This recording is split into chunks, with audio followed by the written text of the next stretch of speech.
All right. Hello, everybody. Welcome back to another episode of the Market Futures Sunday. We got about 12 minutes until the overnight markets open. We do have futures that are live right now, and we are red in the futures. And there's a couple reasons why we're red, and we'll kind of go deeper into it today. But we are coming off 9 green days in a row. And we are going to be trying to go for that 10th green day. It's not going to be easy. The last time we did this was about 10 years ago. So it has been a while since we've had this much green in a row. But we ended out April pretty strongly, started off May, not too bad. And right now we are red by about 0.5% in the futures. Trump just tweeted something like literally 5 minutes ago that, it's probably causing a little bit more volatility. So we'll talk about that in a second. Of course, it has to do with tariffs, but we will get into all of that. Thank you, everybody, for being here. We've got Palantir Q1 2025 earnings tomorrow. Super Bowl. I'm giddy. I'm nervous. I'm excited. All the anxiety that comes before Palantir earnings every time, 4 times a year. I've got those feelings. Like I'm sure all of you guys have those feelings. So we'll be talking about Palantir. We also have HIMS tomorrow. I don't have an investment in HIMS. I day traded it during the week, and HIMS is I didn't realize how big this HIMS community is, but it's pretty damn big. And so people are really excited for HIMS earnings. So we'll take a look at that, and we've got those earnings tomorrow after the bell. So Palantir and HIMS, 2 stocks that have a very large retail following and stock performances that have done very well this year. Those are going to be really big tomorrow as well. And then on top of that, we got a bunch of macro data. So there's a lot of different things to look at in the context of macro. I've got some charts that I want to show everybody and kind of answer this broader question of, do you believe the last 9 days of green, were they real? Did it make any sense? Is it a bear market rally? How can we hedge against kind of, if you think the rally doesn't have legs, or does it have legs? Has the market kind of bottomed before we enter into a recession, which historically tends to happen? Are we getting a recession? So these are some of the questions I want to look at. On top of all of that, you've got Warren Buffett, who has officially retired. And this was big news on Saturday. We had that Buffett annual shareholder meeting, and we'll talk about all the different things that Buffett said. But at the end of that meeting, he said that he will be stepping down as CEO of Berkshire Hathaway. Warren Buffett was able to compound from 1964, 5 million% versus the S&P 500, which was about 39,000%. So he's obviously had a legendary career, in my opinion, one of the greatest investors of all time. And so we'll get some thoughts on Warren Buffett and his now retirement. All right, let's get into it. Thank everybody for being here. Derek, what's up? Gurjop, Arthur, Spencer, Noble, I'm Beneficial. What's up? What's up? Miguel, look at Nate, already shilling HIMS. Nate, thanks for being here. Brent, Matthew, good morning. Why am I saying good morning? Good afternoon. It's almost about to be 8 p.m. Eastern. Thank you, everybody, for being here. Patrick, Gilla, Diane. My voice, as you can tell, is still not perfect, but it doesn't hurt anymore when I talk. On Friday, it was legitimately painful every time I spoke. So I think that will be good for tomorrow for earnings, market open, all that stuff. But I have pretty much kind of just kept it chill this weekend and didn't do too much. Let me know what you guys did over the weekend. I pretty much stayed home. I did nothing. So it was a very, very relaxing weekend. Lena, what's up? Matthew, what's up? Adrian, Pedro, the Derpy Rock, more on Wall Street. What's up? What's up? Sergio, Elaine, thank you for being here. We got a big day tomorrow, Elaine. For those that don't know Elaine, I met this lovely lady in the Palo Alto meetup, and she's very early Palantir. She's very, very early Palantir. So tomorrow's going to be a big day for all of us. Kevin Green, what's up? Joe, what's up? Gurjop, Sam, Nihar. All right. Thank you, everybody, for being here. I think let's get started. So we got 8 minutes until the overnight markets open. Let's get started with Buffett and kind of just well, actually, no, we got to hold off on Buffett because we got this news. This news just came out 5 minutes before I went live. Trump is putting tariffs on the film industry if you make your films outside of the United States. So here's what he tweeted just 5 minutes ago. The movie industry in America is dying a very fast death. Other countries are offering all sorts of incentives to draw our filmmakers and studios away from the United States. Hollywood and many other areas within the USA are being devastated. This is a concentrated effort by other nations and therefore a national security threat. It is, in addition to everything else, messaging and propaganda. Therefore, I am authorizing the Department of Commerce and the United States Trade Representatives to immediately begin the process of instituting a 100% tariff on any and all movies coming into our country that are produced in foreign lands. We want movies made in America again. Okay, so the thing about this is, I agree with that comment right there by Mick Berger. This shouldn't really impact markets, right? Like, it's a movie tariff. Is the movie tariff really like? And I think futures took a little bit of a step down right here once he posted this tweet, not because of the specifics of tariffs on films, but I think because it was just more escalation of tensions in a world in which we are supposedly supposed to be getting a de-escalation of tensions, given all the news we got last week around China, India, South Korea, Japan. I mean, we did get some updates that were rather positive versus negative, which is what I think led to the 9 green days in a row that we had to end out April and start out May. But yeah, apparently the markets don't like it. Now, what are the companies that are affected by this? Obviously, Netflix, right? So Netflix is going to be a big one that we all have to look at in terms of a company that is going to probably be affected. Why? Because, well, Netflix makes a lot of films across the world. So not only does Netflix, make a lot of content across the world and bring it to the United States, does this apply to things that are not movies? So, for example, if Netflix makes a show in South Korea and brings it like Squid Game, right? That was filmed in South Korea. If they bring that to the United States, is that a movie? Because it's not really a movie, it's a show. But is this a tariff on all foreign-made entertainment or just movies? Like, it's a very vague thing. I don't think anyone has an answer for this. AMC is probably going to be affected by this as well. Disney, I would imagine, would be affected by this. It was just weird. Like, literally 5 minutes before I went live, I saw this tweet and I was like, I don't even know how to make sense of this. I don't think it should be market moving. I think it's just Trump wanting to put a tariff on another thing for whatever reason. But the reason it's market moving is because, again, it's creating volatility. And the market is getting pretty tired of a lot of that volatility. Yeah, cartoons, Prime Video. I mean, like, what's going to be affected by this?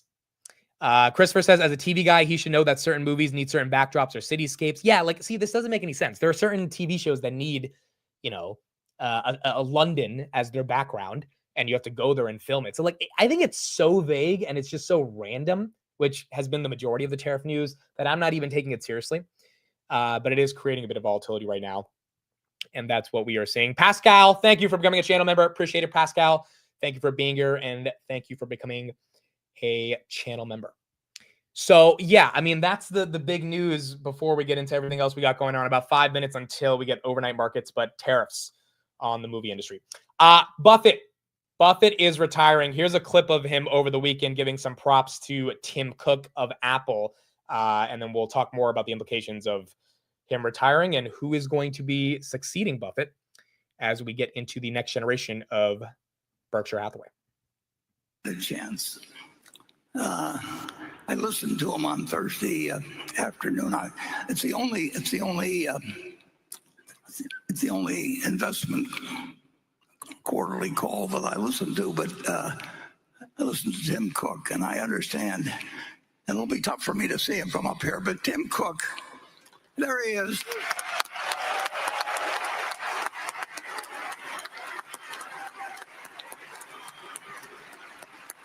I'm somewhat embarrassed to say that Tim Cook has made the Berkshire a lot more money than I've ever made Berkshire Hathaway. So credit should be given to him for. I knew Steve Jobs briefly, and Steve, of course, did things that nobody else could have done in developing Apple. But Steve picked out Tim to succeed him, and he really made the right decision. Steve died young, as you know, and nobody but Steve could have created Apple, but nobody could. But Tim could have developed it like it has. So on behalf of all of Berkshire, thank you. Pretty incredible, right? Pretty incredible. Buffett basically saying, hey, no one but Steve Jobs could have innovated and kept Apple as strong as they did during his lifetime and created all these new products, iPad, iPhone, etc. But then he says no one but Tim could have actually scaled the operations. And essentially what he's saying is there was a visionary and then there was an operator. Steve Jobs, by the way, for those that don't know, handpicked Tim Cook to be the operator. So he was an obvious pick to be the CEO after Steve passed away.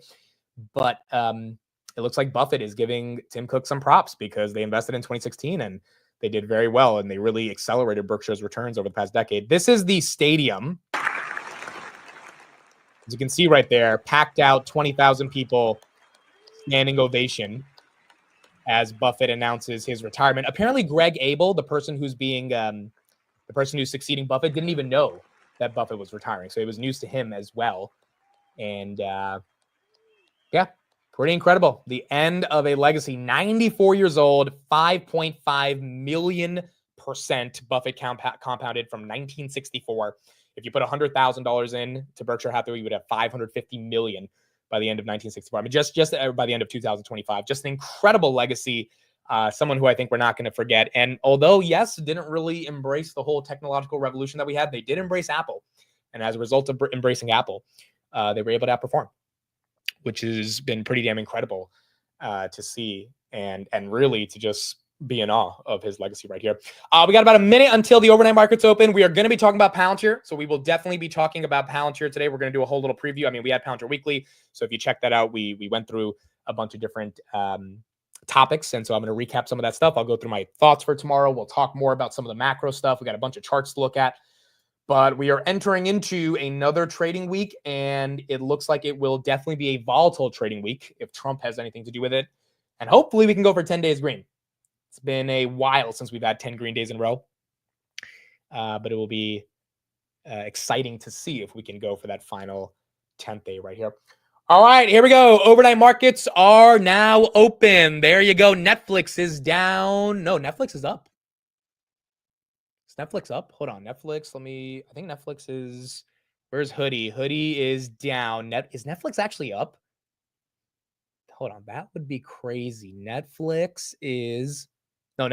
Okay. It took a second to update, but Netflix is down.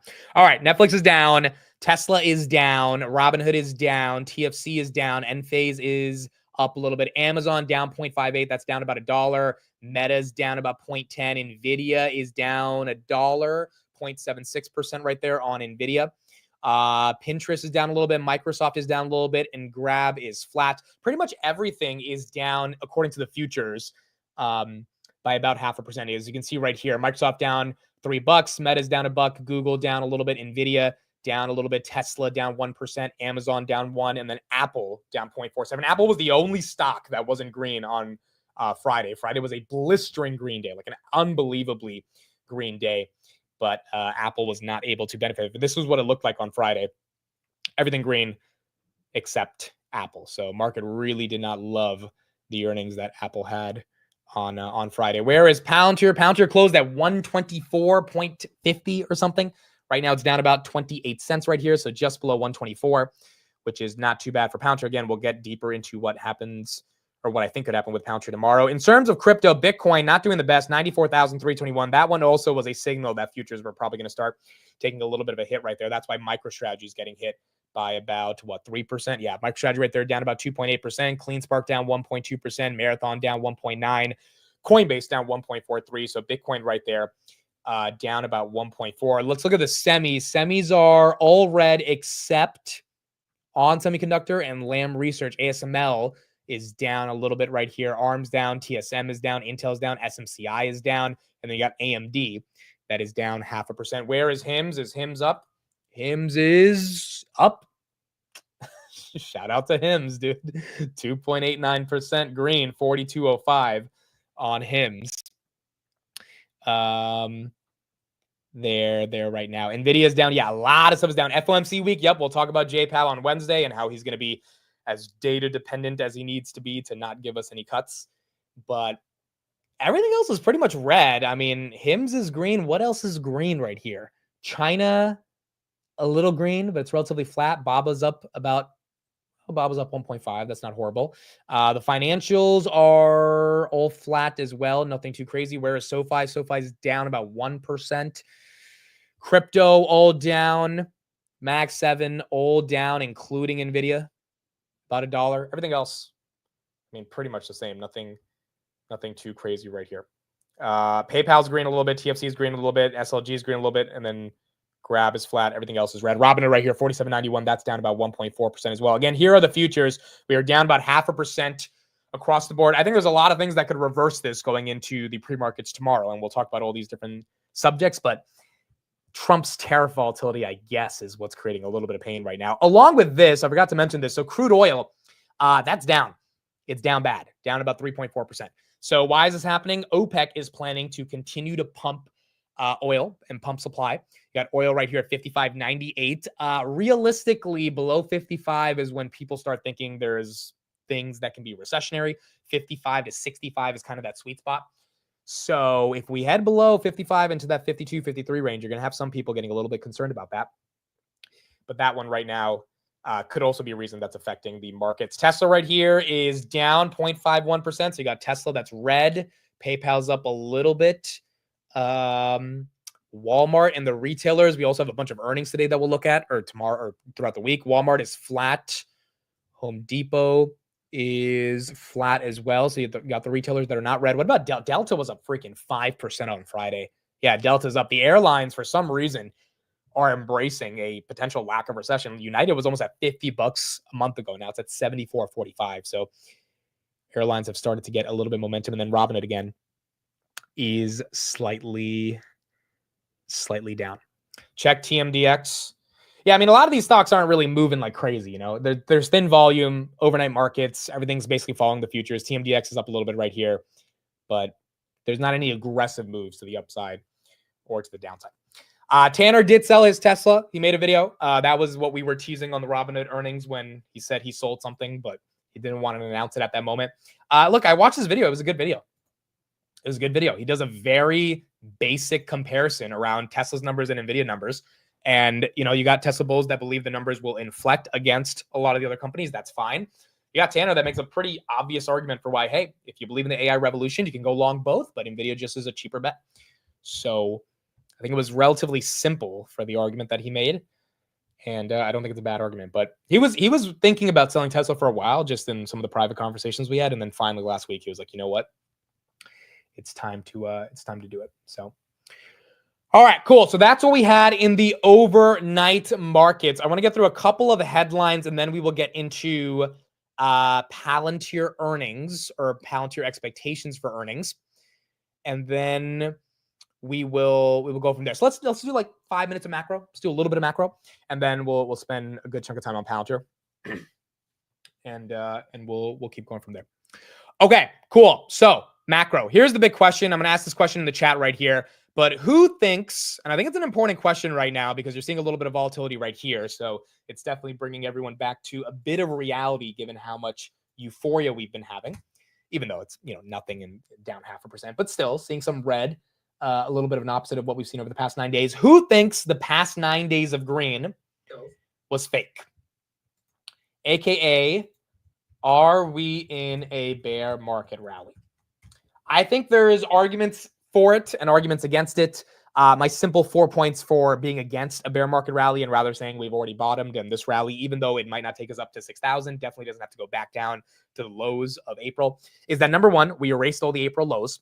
I mean, the fact that we were able to completely get rid of all the pain that we had kind of showed. And one of those days, we went 10% up in less than 2 hours, right? Because of the Trump 90-day pause. So it kind of showed that the reaction we had after Liberation Day, which was liquidation day for many of us, was aggressive, but it wasn't something that couldn't have been reversed, AKA it wasn't some global pandemic or anything like that. And it was reversed as we got to the end of April. Earnings have been great. That's my second point, with the caveat that earnings are pre-tariffs, even though some of the guidance we got from a lot of these companies like Meta and Google, you know, good guidance, good arguments. Cloud's not slowing down. Same thing for Amazon and Microsoft. So it seems like the biggest companies in the world are not really going to be affected by tariffs outside of Apple. They said they're going to take $1 billion hit, but that's Apple. Everyone else seems to be relatively okay. Labor market data is good. Non-farm payrolls were very good, like way better than I expected. 177 versus 130,000. So labor market data was phenomenal. And then inflation is coming down. All the metrics are showing that inflation is coming down. Chris spent a lot of time on Friday talking about shelter data. That's coming down. Oil obviously is coming down right now, which means we need cuts, and more cuts would be good for the market. The question is going to be, is J-Pow going to be on time or not? So the issue to me, and where I think the bears have a point, is that we need more trade deals to solidify all of this good news. And based on what Trump just talked about with tariffing movies, it's the opposite of trade deals. It's becoming more hostile, you know, and when you're escalating and becoming more hostile, even if it is a negotiation tactic, it's something that the markets are going to feel as volatile, and that will create the ability for the VIX to potentially spike. I think there has been a lot of damage for Q2 that has already been done. So I do think Q2 is going to be not the best, but I think the street can overlook that if the trade war doesn't go through the summer, because the street can look forward to Q3, Q4, Q2 already has some issues, but we can move on from that. It's just, are we going to get a deal with China anytime soon? Cuts in June are also going to help as well. We are not going to get a cut in May. May 7th is when we have the FOMC meeting. I highly doubt we're going to get any cut. The probabilities right now for a May cut is going to be 3.2%. So unfortunately, it looks like a May cut is not going to be happening, but June seems way more likely. And so then the question becomes, is anyone cautiously optimistic based on this momentum, or more in belief that the worst is baked in? AKA, do you sell some stocks at these levels like most of us wish we would have at the height of February, because now we have an opportunity to sell again? Or do you say, you know what, we already went through it once, let's just keep going? But if it goes all the way back down, then people are going to be upset that they didn't sell, and then we're going to kind of keep playing this game of musical chairs over and over again. I think that's the question. I think that's the $1 million question that everyone is trying to figure out. Yes, a lot of these are not leading indicators. I agree. So many of them are lagging. My hope would be that earnings growth is strong enough to make sure these lagging indicators don't turn into something that's a little bit more aggressive. But then again, we don't know, right? And I think that's one of the reasons I de-risked out of a lot of my hood options last week, because I was just like, you know what? If it's so volatile, it's not the time to hold options. I'd rather hold stock. And so I think there definitely are ways to mitigate some of the volatility, but not being super, super leveraged is definitely at least one simple way to take advantage of the fact that you've got a little bit of a bull market right here, and you don't have to go full on embrace the bull market with options or leverage if you think it's going to be a little bit tricky. 52% of you say no, we are not in a bear market rally. Call it 50-50.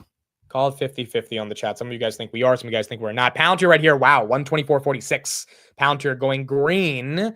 And HIMS is also going green. HIMS is up 2%. Palantir is up almost 1.1%, I believe. So these two names continuing to, or Palantir is up 0.17%, but HIMS right here up 2%. These names both getting a little bit of momentum. So that's some of the macro data. We'll look at some other charts later, but I just wanted to kind of bring that up as an overview that there are definitely some issues that people are still having with the broader equity markets in regards to all the volatility, and more importantly, in regards to the fact that a lot of these indicators are lagging and the earnings aren't dealing with the Q2, right? The April tariffs that basically are still in place across the world, and maybe they're going to get rolled back. But we had good numbers. It's just that those good numbers are now going to be contingent on if we actually will be able to sustain these numbers going into Q2. Which, again, I think we will, because I think Trump's going to get some deals done. And maybe I'm silly to believe that, but Lutnick literally said we have a deal that's like. Here's the thing: if we don't get a deal this week and the next week, I think markets are going to get upset, because Lutnick and Besant, like 5 different times to the media last week. Besant did a whole press conference in the morning. Lutnick did a whole primetime CNBC interview. Like, they're saying we've got it lined up. They don't have to announce the specifics of the deals, but they do have to announce, hey, the deal is finalized. We're going to work for the next couple months to negotiate, but we have a framework for a deal. And they're not doing that yet. So we need those. We need those pretty soon. And if we don't get those, I think there's going to be some issues as well in the broader equity markets. All right, cool. Let's talk about Palantir. Let's talk about Palantir. So first of all, who's excited? Who's excited, dude? Every time this happens, it is one of the most exciting things. Shout out to Dragos if he's in the chat. Dragos, who's become a good friend of mine, is someone who found Palantir literally because there he is. There's Dragos. He found Palantir because of this same video that I'm doing right now. It was a Q1 2024 earnings preview, going into like last year's Q1 earnings. Or it might have been Q4, but the point is, it was either in February or May. The stock was basically at the same price, $15 to $20, and he found one of these videos, like these Sunday future shows before Palantir earnings, and as a result of that, he invested in Palantir. So it's so crazy because this guy wasn't even part of the Palantir community. He just like found Palantir through these random live streams of discussing earnings. February, okay, so that was Q4 2023 earnings, then preview, and it's always these streams the night before, where it's like we're trying to figure out what do we got going on, what do the numbers look like, what has Cart been saying, what are all the deals we can dissect. At that time, the stock was much lower than it is today, and you had some new people that were lucky enough to just get into the community at the absolute best time at $15-16 last year, and now they're here. So I've been thinking a lot about Palantir earnings over the past 48 hours. Palantir Weekly really inspired me to go even deeper into the numbers. Matt brought up a really good point. And so I did spend yesterday going through a lot of different numbers and trying to come to some conclusions on what's going on with Palantir and where I think these numbers could end up being. Obviously, I have no idea if I'm going to be right. These are all just my assumptions and hypothetical simulations of what it could look like. Last time when we did this, a year ago, when it was 15, it was a bit easier to kind of figure out where the growth was coming from. It was a bit harder to figure out where the growth was coming from because there wasn't a reacceleration of growth. Now there is a massive reacceleration of growth. And actually, I think my job has become kind of easier in terms of kind of predicting where it's going to play out. 124.80 right here on Palantir. And essentially, here's what I've concluded.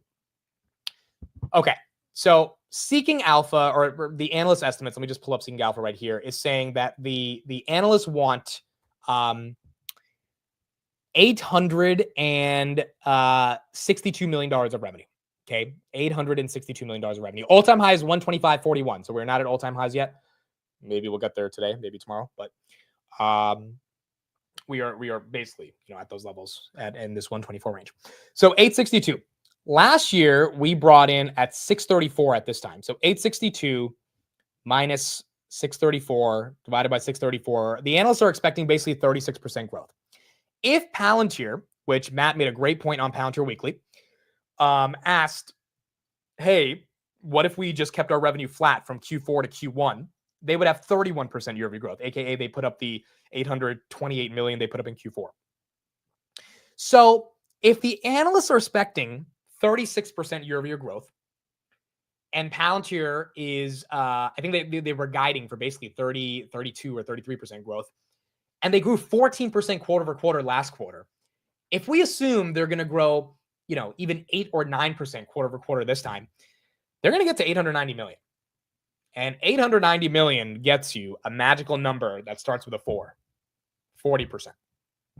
And if they bring in $1 billion, we are going to be well above 40%. So my conclusion, and it's like, I know it sounds crazy, but my conclusion here is that I think Palantir is going to put up 40% growth based on the idea that I think it's going to be too easy for them to just hit the analyst expectations at 36%. All of the deals we've been seeing, all of the commercial momentum, all the Karp interviews where he's smiling when he's asked about the government business, all of that, along with the fact that they've been beating by an average of at least 5% for the past 3 quarters, to me makes it kind of obvious that 40% growth is on the table. I think if we don't get 40%, I would be a little disappointed given how much momentum we've seen. ServiceNow, NVIDIA, obviously all these major companies that are involved in the AI space, they're growing dramatically, and their AI revenues in particular are growing dramatically. ServiceNow is growing 400% year over year in terms of their AI revenue. So if Palantir really is becoming the company we think it's becoming, and where they're getting all these deals and they're establishing themselves, and AIG and their underwriting process is 20% more effective because of Palantir, and the AIG CEO is inviting Karp to the investor day to talk about this. Like, if all of this stuff is happening, and then we know the Trump administration has been very friendly to Palantir in terms of different deals that they've been getting as well, then I think it's kind of inevitable that we get 40%. Now, I could be wrong. I could be dead wrong about this. We could come in at 33% or 32% or 38%. But I think I'm going to be right just based on the idea that mathematically, if they beat by 5% every quarter, this is the analyst expectation. They know what the analyst expectation is. If they just have another 30 million above that, boom, you've got 40%. So as a result, I'm here to announce that I am buying 100 shares tomorrow morning of Palantir. I told a couple of friends in my group chat, and they were like, you're I told Steve, he was like, no, you're not. I'm like, Steve, join me. Let's do it. I have not bought Palantir meaningfully since 25. I bought some at 103 for fun. I bought some at 60 because it's like even out the share count. And you know what? I'm buying another 100 shares tomorrow. I kind of don't care. And the reason I'm buying it is for a couple of reasons. Number one, I've started to stop caring about my cost basis. And I'm just like, you know what? Like, that $25 cost basis is going to be demolished, but it is what it is. I don't care. At this point, I just want more shares of this company. I'm starting to feel like Palantir is less risky than a lot of names in the market. Is it expensive? Yes. I've said this over and over and over and over and over again. So take that with a grain of salt. Obviously, I think it's expensive. Steve has had many discussions about why it's expensive.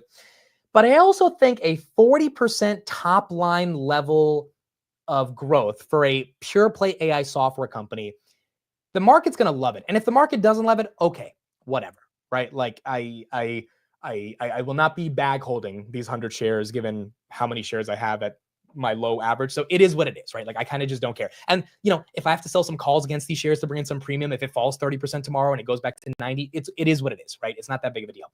The reason I'm buying the 100 shares are kind of just this argument of just like, if we do show that type of growth, I think there could be some real momentum. I think there can be some real momentum. I don't want to buy options because I don't want to deal with like the expiry and like betting on it getting to a certain price. Yeah, you could sell puts. I'm not opposed to selling puts either. That's fine. I kind of just want to buy 100 shares and say, you know what? Let's see. Let's see if Palantir is able to put up the growth, and if that growth is able to get the momentum to do what it needs to do. So it's pretty simple. It's not that crazy. I've been buying 100 shares of Google, buying 100 shares of Amazon. Is Palantir more expensive than all those? Yes, I understand Palantir is crazy expensive. But I think if they show top line growth of 40% plus their margins, I mean, I was going through their margins over the weekend. Margins are going to be spectacular. Like we know the margins are going to be incredible. 60% free cash flow margins. They're probably going to get closer to 50% adjusted operating income margins. They're going to have $5.5 billion in cash. I mean, every rule of 40 is going to turn into like rule of 95 or whatever. Every single metric I look at is going to be pretty exceptional. Government growth is probably going to get closer to 40%. Commercial is going to be above 50%. They're going to close tons and tons of deals. I think Carp's shareholder letter, if you read it in the last quarter, was just like, hey, a juggernaut has emerged and we are not going anywhere. Now, the market doesn't have to care if they put up 40% growth. The market could say, you know what? You were overhyped going into earnings. Your market cap is bigger than Salesforce. We don't really care. And we like that you put up this growth, but the stock's going down. We are expecting 70% growth instead of 40% growth. That could happen. But I also think there's no other software company that's growing at these levels. And if Palantir shows it, we could get a lot of momentum. So yeah, it's pretty simple, dude. I know it's kind of crazy. It's kind of a switch from my usual tone on Palantir, but I just think it's going to be good earnings. And if it's not a good earnings and I have to hold these shares, it's okay. This is not my average is not 125 is what I'm trying to say. We got in these shares very, very early. For those that don't want to buy shares and just want to watch the show, go ahead. For those that want to sell some shares, right now before earnings, go ahead. I mean, I think anyone can do whatever they want. I just think personally, the reason it's run up before earnings is because the market's expecting a really good quarter. And if we deliver a really good quarter, I think they're going to reward Palantir even more. Now, even if we do 40% growth and Palantir goes to, I don't know, like 150, right? Some crazy thing. Like the market cap is still going to be crazy when you just compare it to the numbers. But I'm kind of coming to the conclusion that Palantir is always going to be a company that's expensive. Palantir could fall back to 85 and 90 bucks, and it would still be expensive through conventional metrics, even with 40% growth. So it's not like it's going to be like my point is there's not that much of a difference between 80 and 125. They're both expensive valuations given Palantir is trading at $80, it would be 75 times sales. At 125, it's 100 times sales, like very, very aggressive multiples. But if Palantir only went down after the market went down, then I kind of feel like Palantir would have to really shit the bed on earnings for them to go down independent of the market. And if they don't, then I think we're going to have some more momentum. And so we'll see how it plays out. We will see how it ends up playing out. But Mick got leaked numbers. No, I didn't get leaked numbers. I just started thinking, Matt made up a really good point on and I encourage people to watch Palantir Weekly because we go a lot more in depth on it. But when he said that we could have flat revenue and still grow 31%, and then I look at the earnings expectations at 36%, and then I'm like, okay, they're already going to beat the earnings expectation. They do that every time. Like you kind of have to in the tech industry. You can't just not beat those numbers. And we haven't missed numbers for like 7 quarters. We need $30 million to get that elusive 40% growth number. You don't think the Palantir executives are looking at this like, oh, all right, let's try to figure out how we get this 30 million. Like that's my logic around it. And then it might not be respected. The street might say, you know what, 40% growth is good, but you're trading at $300 billion. We're not going to give you any more premium. That could happen. But I'm also like, it could go the opposite direction, And I underestimated Palantir dramatically last time. And I thought they would not come up with 36% growth, but then they did. And so I'm kind of just starting to believe them that they really are growing like crazy. Maybe it's not NVIDIA level growth, but it's going to be, I think, pretty incredible growth. Beating doesn't mean the stock goes up, though. Yes, that is correct. So don't follow me into this, please. I'm announcing it because I tell you guys everything, but please do not buy 100 shares at 125 because Amit's buying it and then get mad at me if it falls down because it could obviously fall down. But it's one of those things where I can afford to hold on to these shares. I can always sell calls against them, generate some premium. And I kind of just don't care. I'm kind of just like, you know what? I think this earnings will be good and I'm going to buy some shares. And that's it. And I really haven't bought for a long time. So I just as I sat with the numbers over the weekend, I was like, It's gonna be incredible. What if EPS hits $1? So EPS is not gonna hit $1 this quarter. I think they're estimated to like 17 cents. But for the full year, yeah, there's a world where it could hit $1. I think it would be uniquely because not of buybacks, but because of top line growth, which comes down to the bottom line and free cash flow margins that establish the ability for Palantir to have that type of growth. And if they can do that, I mean, again, I just think this is going to be one of those quarters that is pretty exceptional. Palantir has never had an earnings where they were up this much going into earnings. The last time they had this, ironically, was Q1 of 2024. This was back in May. However, the stock was at 25. So it went from 20 to 25, and then it tanked back to 20. And I remember buying shares at 20. The next day, I got to see Karp speak at the SCSP event, and that's when he held my hair. We're coming on the anniversary of that picture of the hair, and that's when he told me, you know, regardless of what anyone says, we crushed it this quarter, because he knew they crushed it, but the stock pumped a little bit too heavy, and then the market tanked after they reported their numbers. But that was back at like 25% growth, 23% growth. Like, it wasn't really hardcore growth.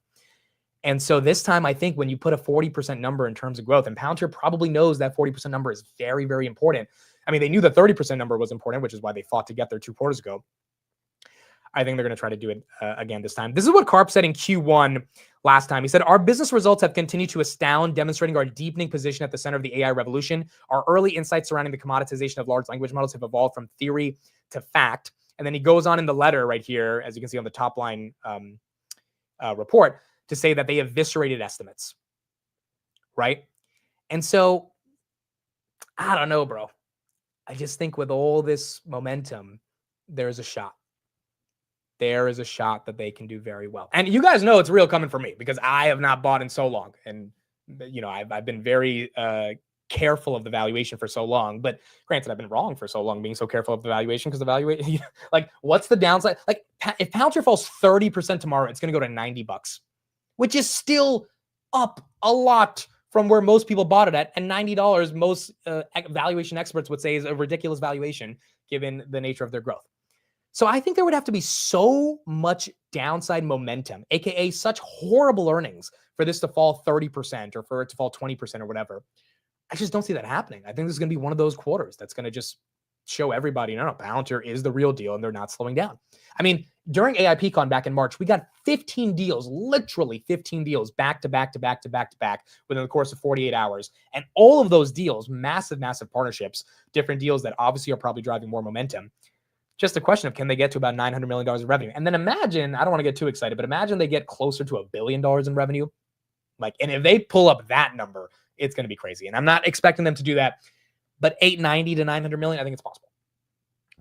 So we're going to see what happens. Obviously, there's a lot of other nuances, variables. Trump might say something tomorrow that makes it a horrible day to report for Palantir. So I don't know how it's going to play out, but I am excited to kind of take a chance and buy. What is everyone else doing? So, like, put in the chat, are you selling some? Are you buying puts? Are you selling covered calls?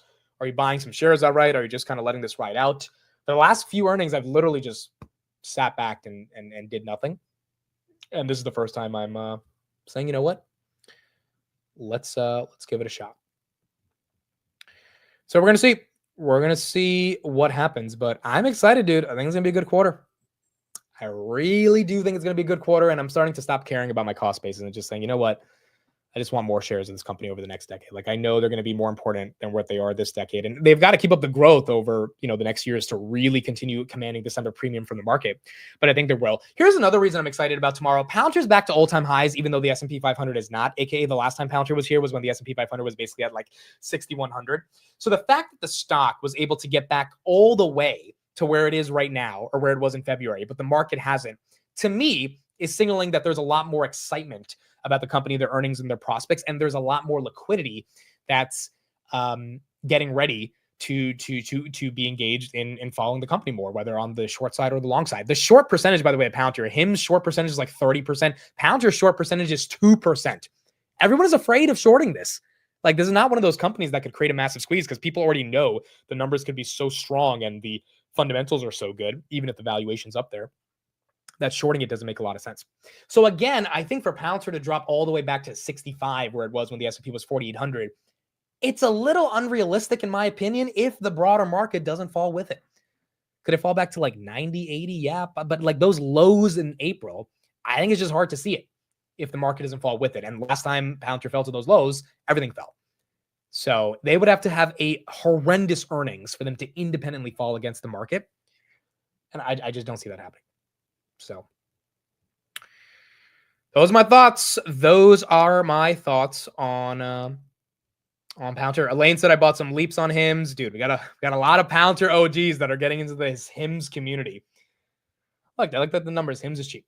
Hims is cheap. I'm not gonna deny that. So I'm still doing some of my DD on Hims, trying to understand them a little bit more deeper, but can't deny that they are absolutely cheap. Cool. Okay, so those are my thoughts on Palantir. We do have some more macro data to look at, but before we get into that, someone just joined backstage. Someone just joined backstage. All of you guys are about to have so much happiness because you only come to this channel for him, not for me. So I have to make sure that he's always available, ready to listen to everybody. Look at that. We already got comments in the chat of who it is. Mr. Steve, what's up? I don't know why you open it like that. Because everyone, look at this guy. Look at him screaming your name. Like this is, look at it. There's another guy screaming your name. I don't think you understand. They're here for you. Stop. No, they're here for you. I'm just the guy to get the introduction of the show ready for the primetime act, which is you. Nah, I don't think so. Look at this. Another guy screaming your name. Another guy screaming you. Everyone loves you. Okay, so Steve, what do you think of me buying 100 shares of Palantir tomorrow? You do you. Are you going to join me? No, I'm not crazy. I called Steve. I was like, so we're buying? He's like, what are you talking about? I was like, we're buying Palantir. He's like, get the fuck out of my face. Listen, I truly hope it goes to 150. I truly do. No, you don't. Don't lie to everybody. You truly, no, Steve. You truly do not hope it. You are going to be so pissed if this shit goes to 150. Listen, I'm not saying that I'm not going to be mad that, I'm going to have to work a little harder to get out of these covered calls, but I will truly be happy for everybody if this goes to 150. I'm just saying that this isn't sustainable at this point. That's all. Look, I agree. I don't think it's sustainable, but if the earnings growth is really spectacular, which I'm I kind of betting on. I hope it pops and people make a lot of money. That would make me very happy for them. Yeah. And I think there's a shot. And here's another reason I think there's a shot. I want to play this video real quick. This is from the All In podcast. It's not about Palantir, but it is about the revolution. Unless you're playing a video from The Godfather, I'm not interested. Okay, let me play this video and then we'll talk Godfather. This is David Sachs on why AI is not going anywhere. I would say the rate of progress is exponential right now on at least three key dimensions. So number one is the algorithms themselves. The models are improving at a rate of, 3 to 4 times a year. They're not just getting faster and better, but qualitatively they're different. Remember, we started with pure LLM chatbots, then we went to reasoning models. We didn't even get to the agents part of it yet, but that's the next big leap after reasoning models. We're just starting to scratch the surface there. Then you've got the chips, depending on how you measure it. Each generation of chips is probably 3 or 4 times better than the last. It's not just the individual chips that are getting better. They're figuring out how to network them together, like with NVL72, it's like a rack system, to create much better performance at the data center level. And that would be the third area where you're seeing basically exponential progress. Just look at the number of GPUs that are being deployed in data centers. So when Elon first started training Grok, I think they had maybe 100,000 GPUs. Now they're up to 300,000. They're on the way to 1 million. Same thing with OpenAI's data centers, Stargate. And within a couple of years, they'll be at, 5 million GPUs, 10 million GPUs. The algorithms, the chips, and the data centers are all improving or scaling at a rate of, 3 to 4x a year. That's 10x every 2 years. Where people don't understand exponential progress is that if you're getting better at 10x every 2 years, that doesn't mean you'll be at 20x in 4 years. It means you'll be at 100x. So you multiply those things together, the algorithms, the chips, and then the raw compute that's available, you're talking about a 1,000,000x increase, some of which will be captured in price reductions. Some of it will be in the performance ceiling, and then some of it will just be in the overall amount of AI compute that's available to the economy. But the impact of this thing is going to be absolutely massive. And I think people still don't even appreciate that fact because they don't understand exponential progress. So that's another reason why I think Palantir is getting the multiple it's getting. Like, obviously, valuations up there. But if it's going to be that crazy in terms of where the market is headed, obviously the answer is buy NVIDIA, but also the pure play software companies that are going to be benefiting off all those advanced reasoning models. I would say Palantir's up there. And that could be a reason the market's giving it the premium that they're getting right now. So you're buying Palantir with me, Steve? I'll be buying more NVIDIA. Look, that's the right thing to do. I mean, that's not the wrong thing to do. It's just, I don't know. I think tomorrow could be big. I think tomorrow could be a big quarter for them. And if it's not. You know how I feel. Tomorrow could be big. My fear is that this is at a point where it is unsustainable. And even if this company doubles the free cash flow that it generates this year and compounds at 100% growth rate, it'll be 2.4 billion free cash flow. If they double the free cash flow next year, it'll be 4.8 billion free cash flow. And then if they double the free cash flow again, okay, it'll be 9.6 billion in free cash flow. So that is compounding at 100% over the next 3 years. And it still won't generate the free cash flow of companies that are smaller than it. And that is where my mental block comes up. And I get it. AI TAM. And I think that compounding at 100% growth rate is not going to happen. That's not something anybody is discussing or anybody is saying that is realistic. But even if you compound at 100% for 3 years, you still don't get to the level companies are today. Yeah, and it's overvalued. But I still think we are all forgetting they get a premium that has nothing to do with the numbers, and we can choose to ignore it. Obviously, getting a huge premium, but we've and me and myself included has ignored that premium since basically $40 and saying, nope, it's expensive. I'm so bullish, but it's expensive. And now it's getting to the point where it's like, well, if that premium is always going to be there, and there's enough growth, at least, even if it doesn't justify the premium, but enough growth to be like, well, it's not 10% growth. We're talking about 35, 40% growth. Then I think that premium is going to stay there, along with Golden Dome contracts, government, like the qualitative aspects of this, I think are going to continue giving it the premium. We do not know what these Iron Dome contracts are going to be and what these other contracts are going to be. And once again, this is not a company that's going to add $1 billion in free cash flow this year.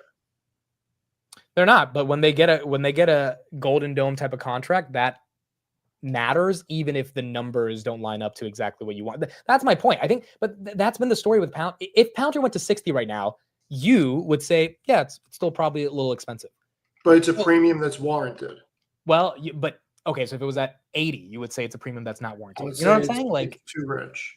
I mean, at 60, it is still a much larger premium than Amazon or NVIDIA is getting. And Amazon's got 48% growth over the next 2 years. I get it. But my point, so it begs the question, and it takes a little bit of humility to recognize, why does the market keep giving it the premium? Either you believe it's all dumb money retail loading up. That's one argument. Or you believe, nope, the market has stopped caring about the free cash flow needing to be XYZ multiple. And they're just saying, we want to be long this name. Which is, it's a scary thing to say that, because that's how sometimes bubbles get formed, right? So there's a lot of nuance to this. Look, for people who are in the market for decades, this feels exactly like Cisco, not NVIDIA, because at the beginning of the internet, it was the same thing as the beginning of AI. And AI is going to be as impactful or more impactful than the internet. Probably equivalent of the same impact over time. And Cisco was the company that everybody was saying was going to be the first $1 trillion company. It was, I can pull up the numbers, I have them somewhere. They were doing 12 billion or so in revenue and 2 or 3 billion in net income. And they were trading at like 600-700 times earnings. And they had a market cap of like 450-500 billion. 25 years later, they still have never traded at that level again. Now, I'm not saying that that's going to happen with Palantir, but it feels a lot more like Cisco in 99-2000 than it feels like NVIDIA 2 years ago. Because they're not going to have the growth NVIDIA had. I'm sorry, they're not adding $60 billion or $50 billion in profit in a year. Yeah, but they're not collapsing like Cisco did in terms of their growth rates either. So to me, Cisco's growth didn't collapse. Well, it definitely They kept growing. It didn't sustain enough to justify where they were They at. didn't sustain 30-40% rates, but they kept growing. Right. And also you got to remember, Cisco was the infrastructure of the internet. A lot of the money started going to the actual internet, Amazon, right? Google, right? Like the actual people that were going to change the world. Well after the fact. Yeah, 4 or 5 years after Going into it, it all was going to Cisco, Jupiter, those types of companies. I think Palantir is the beneficiary of all these models, which is actually a little bit more of less risky than Nvidia, to be honest, because as bullish as we are on Nvidia, if it is cyclical, then the software is left of the models, and the models need to be implemented via software, and that comes down to pure. Yeah, what I'll say to you on that is that Palantir has a longer run rate of growth at the same levels than Nvidia does, most likely, because at some point these companies are going to pump the brakes on CapEx spend, right. And it'll be maintaining, whereas Palantir is still going to be getting contracts, and they're still going to be probably growing at a 20-30% CAGR. And I can completely see that. Not taking that away from Palantir's future. Like, I do think they're going to be the second most important software company in the world. Yeah, and look, I mean, it would not surprise me one bit if Palantir goes down to 85, 90 tomorrow, because it's trading at an aggressive multiple. I'm just thinking, hey, if the growth is really that good, it's not going to, but it could. And if it does, that's okay. And you know what? If it does, that doesn't mean it's a bad company. Not at all.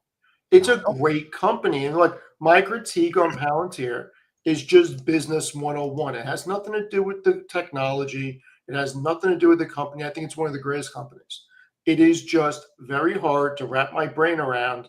And we can talk about terminal value, and I'm not going to pull up numbers or waste time with building anything out. But the bottom line is, when you do a DCF model and you start talking about terminal value, you're talking about all the future free cash flow that a company is going to generate. And if you're talking about, and I'll be gracious, giving them a 7-year period to get to 12 billion free cash flow, which I don't think is possible, but let's just say it is. Growing into 12 billion free cash flow in 7 years would mean that they generate 2, 4, 6, 8, and stair step their way up to 12 billion. Maybe over a 7-year period, that amounts to about 40 billion free cash flow generated. There is no way that a company that does that, even if Adobe or Salesforce or Cisco does not grow a single dollar in free cash flow and just stays sideways, generating 12 billion free cash flow over the next 7 years is 84 billion of free cash flow. It would be an additional 40 billion or so. Just quick napkin math. It's just hard to pay this value today for where its profitability is going to be so far. If we had said, no, I agree. The year after, that would be fine. I wouldn't have a problem with it. But we're talking about such a long time to get to Steve, it was hard to pay 60 and 40 and 50 and 70 over the past year or two. So I'm saying your argument is the same selling. argument. That's the thing. Like, the base is not selling, and that's why this isn't going down. So either you come to the conclusion that there are other reasons the stock is elevated and you choose to get more shares, or you say the numbers never make sense. I got a theory on it. So what's your theory? I got a theory that a lot of people, retail, put a lot of money in between 12 and 24, and they've already gotten a 5 to 7x, and they truly think that this can be a 20 or 30x and be completely life-changing, and nobody is selling. And that is my theory on this, that people got in at such a low price point that they'll never have an opportunity to buy 1,000 or 5,000 or 10,000 shares of a company like Palantir again. 100%. And they're like, this is my shot. I'm not selling. It doesn't matter. I'll ride this out. If it goes to 60, I'm still up a lot, and we can ride this out. And there's nothing wrong with that. That's also part of the thesis. Unless you think that's BS, that's also a reason it gets to be at 125. It worries me that, and look, I don't know what people are doing, but at the same time, it would worry me that people would not be taking a profit after those types of gains. I mean, look, my sister, I bought her a decent chunk of shares at $20, and we were talking about her position today. And I think she wants to make a down payment on a house soon. So I was like, you'll have to do what you have to do. You might have to sell some shares to make that down payment. She's like, oh, not my Palantir. She's like, not my Palantir. I was like, I'll buy your Palantir from you if she has like a $20 average. I was like, I'll take your shares if you need. She's like, nope, not my Palantir. You can take anything. Not, it's like, you know what I'm saying? So it's like, I think that's a lot of older or younger than you. She's older. She's like 4 years older. Oh, okay. So, well, still, that's a great accomplishment. Color, congratulations. Yeah, I mean, look, her portfolio has changed her life over the past year and a half, and she got into Palantir Hood and some other plays. But the point is, like, she's not willing to let go of it. You know, I completely understand, and I think that that's part of the reason why it's keeping it at these levels, and you're not seeing big retracements. But at some point, there's going to be a number that triggers people to sell. Maybe we don't get there till 200. Maybe we don't get there till 160. Maybe we don't get there. I don't know. Bro, but here's the thing. If it goes to 160, right? And let's say that's blow off top, and then it comes back to 120. People buy the 120. This is basically what happened all of 2024. It had a blow off top, came down like $20, and then everyone said, you know what? I didn't get in at 60. I'm buying at 40. And then 40 became the new normal. And then, you know, I don't know. Maybe I'm speaking too euphorically because the markets are up right now, but it kind of feels like this story. We've seen this happen at least 5 times over the past year and a half with Palantir, where it gets really expensive. Everyone, including the bulls, acknowledge, hey, it's getting up there. No one who's been in long from the stock from the teens decides to buy at 50, 60, 70. And then, you know, they put up this crazy not true. Number. You're going to buy. I will buy. You're buying tomorrow. So that's not true. Yeah, I am buying tomorrow. Okay, so that's most of the Palantir coverage, guys. I encourage everyone to watch Palantir Weekly if you want some more in-depth numbers. My takeaways: I think they're going to crush. I don't know what's going to happen, but I think they show. I agree. I think it's going to be. They're going to crush.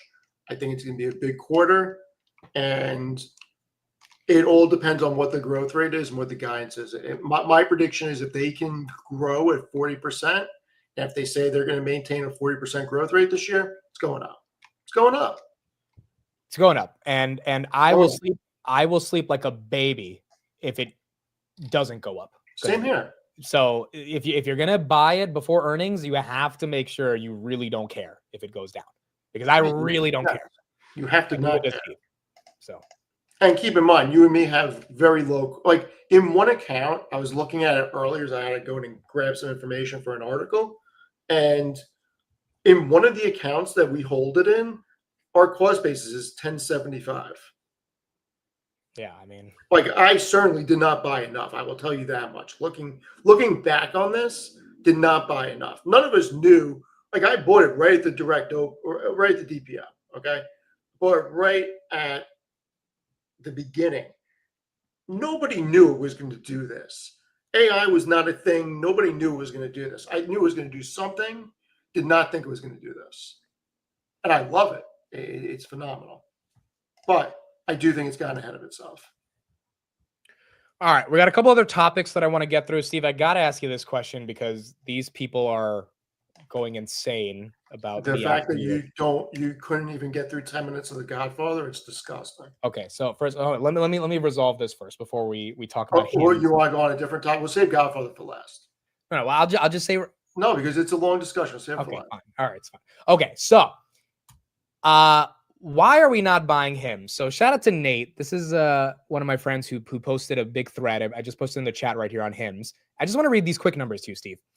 Q4 growth, 69% year over year, 1.5 billion. Subscribers, 2.2 million, up 45% year over year. 12% adjusted EBITDA margins up from 6%. No debt, 300 million in cash. Guiding for 2.3 to 2.4 billion. That's going to be 60% growth.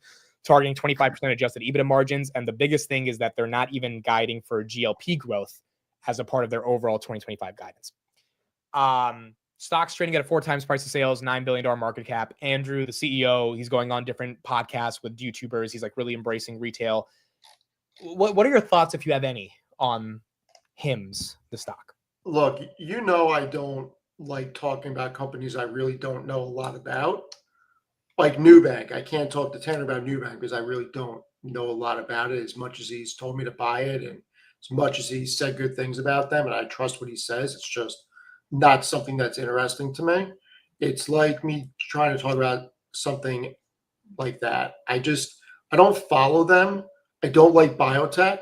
I actually hate biotech because it is not biotech. Oh, it's prescriptions. Yeah, maybe it's not biotech. They're not trying to solve cancer or anything like that. I mean, every time I invest in stuff like that, I don't do well. And I stopped years ago. And I just, I don't know. Everybody seems to like it. I should probably look more into it.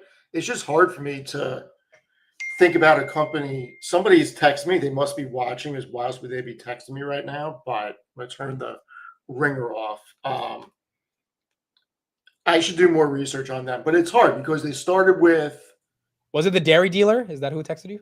No, but that line was ridiculous. Like, I think people think that's a joke between you and me. Like, it's legit. Like, I sent you a picture of what the line looked like, didn't I? Yeah. Steve literally sent me a picture of his line to the dairy dealer. And that was a short line. I got there late. Like, that line in the morning is 50, 60 deep. That's crazy, dude. But that's why I text them, so that way I can show up whenever I want. But the whole, I don't know what the right terminology is. Their alternative of Cialis or Viagra. To me, I don't see how there's a moat around that because Cialis and Viagra are very popular. I don't know if the GLP-1s is going to be a fad or not. Regeneron's working on a few things that look interesting. So I don't know. All right, cool. So Look, for those, I'd rather stick with companies that I can follow, and I do follow. I'd rather put my money in NVIDIA than HIMS. yeah, and like I don't think anyone can blame you. I do agree, though. Looking at the numbers, I'm doing more research on it. It's the TAM is massive. The growth is ridiculous at 60, 70%. I like the founder. He is a founder. He's not just a suit. And like the numbers don't lie. Like there's really good growth here. It's also, can anyone tell me in the chat why is it shorted as much as it's shorted? Because that's another thing that is causing it to have like these squeezes every other day. And I don't know why people hate the stock so much to have a, look at this, 33% short flow. Like why? I mean, that's crazy. But it's a real company. It's not a joke. Like this is not a meme stock or anything. You know, you don't get to 33% short without thinking there's fraud going on. Right. Something crazy, right? I mean, I can't think of any companies that had rates like that without people thinking that something was wrong with the company. I mean, 5, 10, 15% short. Okay. I mean, Sofi at one point was 17 or 18% short. I mean, I would like to think that Sofi doesn't really have those types of problems considering they're regulated by so many different organizations, but you start getting to 33% short, you don't get to that level without people really thinking there's something wrong. Correct. And I don't really think there's anything wrong, but I do think people are using it as a juicy vehicle to express their opinions that HIMS doesn't have a moat or it's just a subscription e-commerce company that's commoditized. Amazon. I've heard these bear arguments.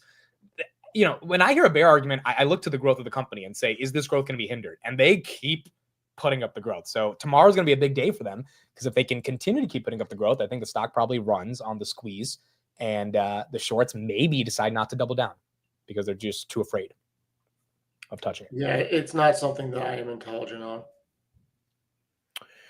All right, cool. That's what we got with HIMS. Now the GLP stuff, I haven't looked at a lot of it. I know it's not a big part of the business. I know the HIMS bulls say, hey, that could be a massive part in. And I think that's because of what happened with Eli Lilly. Correct.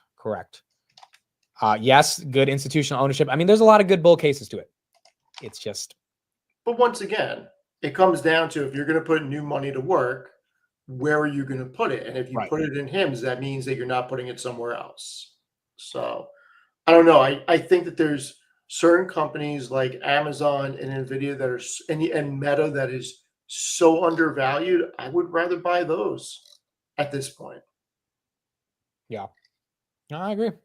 You go for HIMS for maybe like a double quicker than an Amazon doubling, but for Amazon, you sleep better. Yes. Obviously. Yeah. Without a question. But I don't know. Okay. I want to get your thoughts on a bunch of different things. So I don't know if you saw Trump's latest tweet. No, I haven't.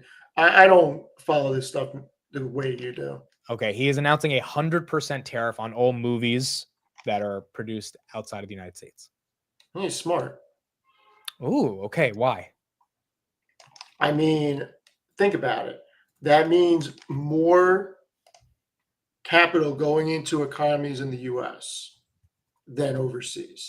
So instead of shooting something in Iceland, for instance, or in Scotland in the hills, something like that, they pick somewhere in the US. I think, look, I am for more economic activity in the US. And if that brings economic activity, that means more Americans are employed. So I'm fine with something like that.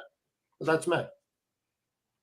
I'm just confused. Like, if Netflix makes a show in the UK, is that count as a movie? You know, I mean, technically, it's foreign. This is the first I'm hearing about, so I don't know what the definition of it's going to be. But that's a great example. Think about Hallmark Channel. I think they shoot a lot of stuff in Canada. Mm. Yeah, I don't think this is market moving either. I mean, futures reacted a little bit to it. No, and I don't think anybody cares about Hollywood, to be honest with you. Well, that's the real question we're not having. No one cares. Nobody cares about Hollywood. No one cares about movies, like new movies. Yeah, it's not the way it was 20 years ago. And you are a perfect example of that. And you probably want to talk about other things, but people can't. I'm not going to talk about you. I'll talk about myself. It is hard for me to sit through movies these days. Like, I will admit it. I tried watching something the other day. Maybe it just wasn't good, but it was difficult to get through. And there were parts of it that were really good. I got through it, but I was like, man, if I had something else to do, I would have been doing that instead of trying to watch this. You're on mute. Sorry. I was saying, yeah, it's hard to get butts in seats at the theaters unless you have like a Barbie. That's a different thing. That's a different thing. No, but I mean, like Hollywood is not producing the type of films they produced in the 2000s. All right. So that's a debate that I've had with a lot of people about AMC.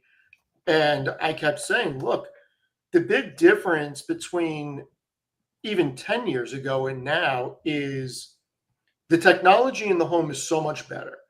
A lot of people have TVs 60 inches and above. And even if you just have a sound bar, it is equipment, it is access. You have Netflix, Hulu, Max, Amazon Prime, Disney. You have all these different things. And things come out so much quicker. Before, you want to go back to the 90s, if you didn't see something in the movies, you either had to wait for it to go on pay-per-view, or you had to wait for it to come out on a Saturday night on HBO, or you had to wait for it to get in the Blockbuster. You don't have that issue now. Half the stuff that goes into the movies, you can pay 15 or 20 bucks on Amazon, watch it at home while it's still in the movies. So for people who have big TVs and have that availability through the smart TV, why go to the theater versus being comfortable in your home?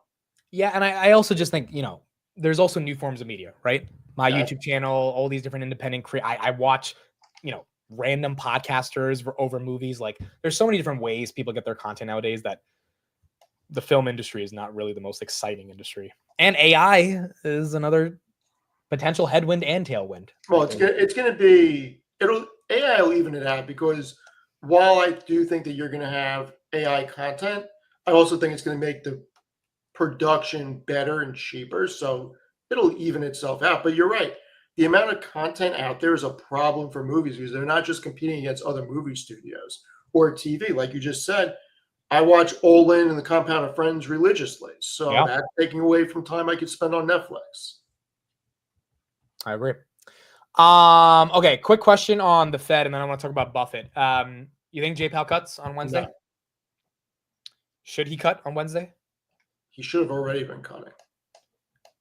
Do you think he's going to create some volatility this week to the downside by not cutting? Okay, so you think it's priced in? I think he's going to go in this week and he's going to say, we are still being data dependent. We are watching very closely what happens with tariffs and trade deals. And we want to see one more report, because we recognize CPI came down to 2.4.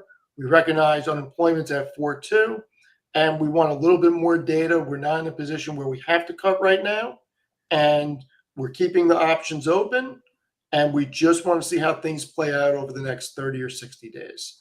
I think that by July, they start cutting. I don't think they go into Jackson Hole without cutting once. I think there's no way in hell they go into Jackson Hole without cutting once. I agree. Nah. 100%. Now, whether it's June or July, I don't know. I would like it to be June. I wouldn't be surprised if it's July, but there is no way they go into Jackson Hole without one rate cut.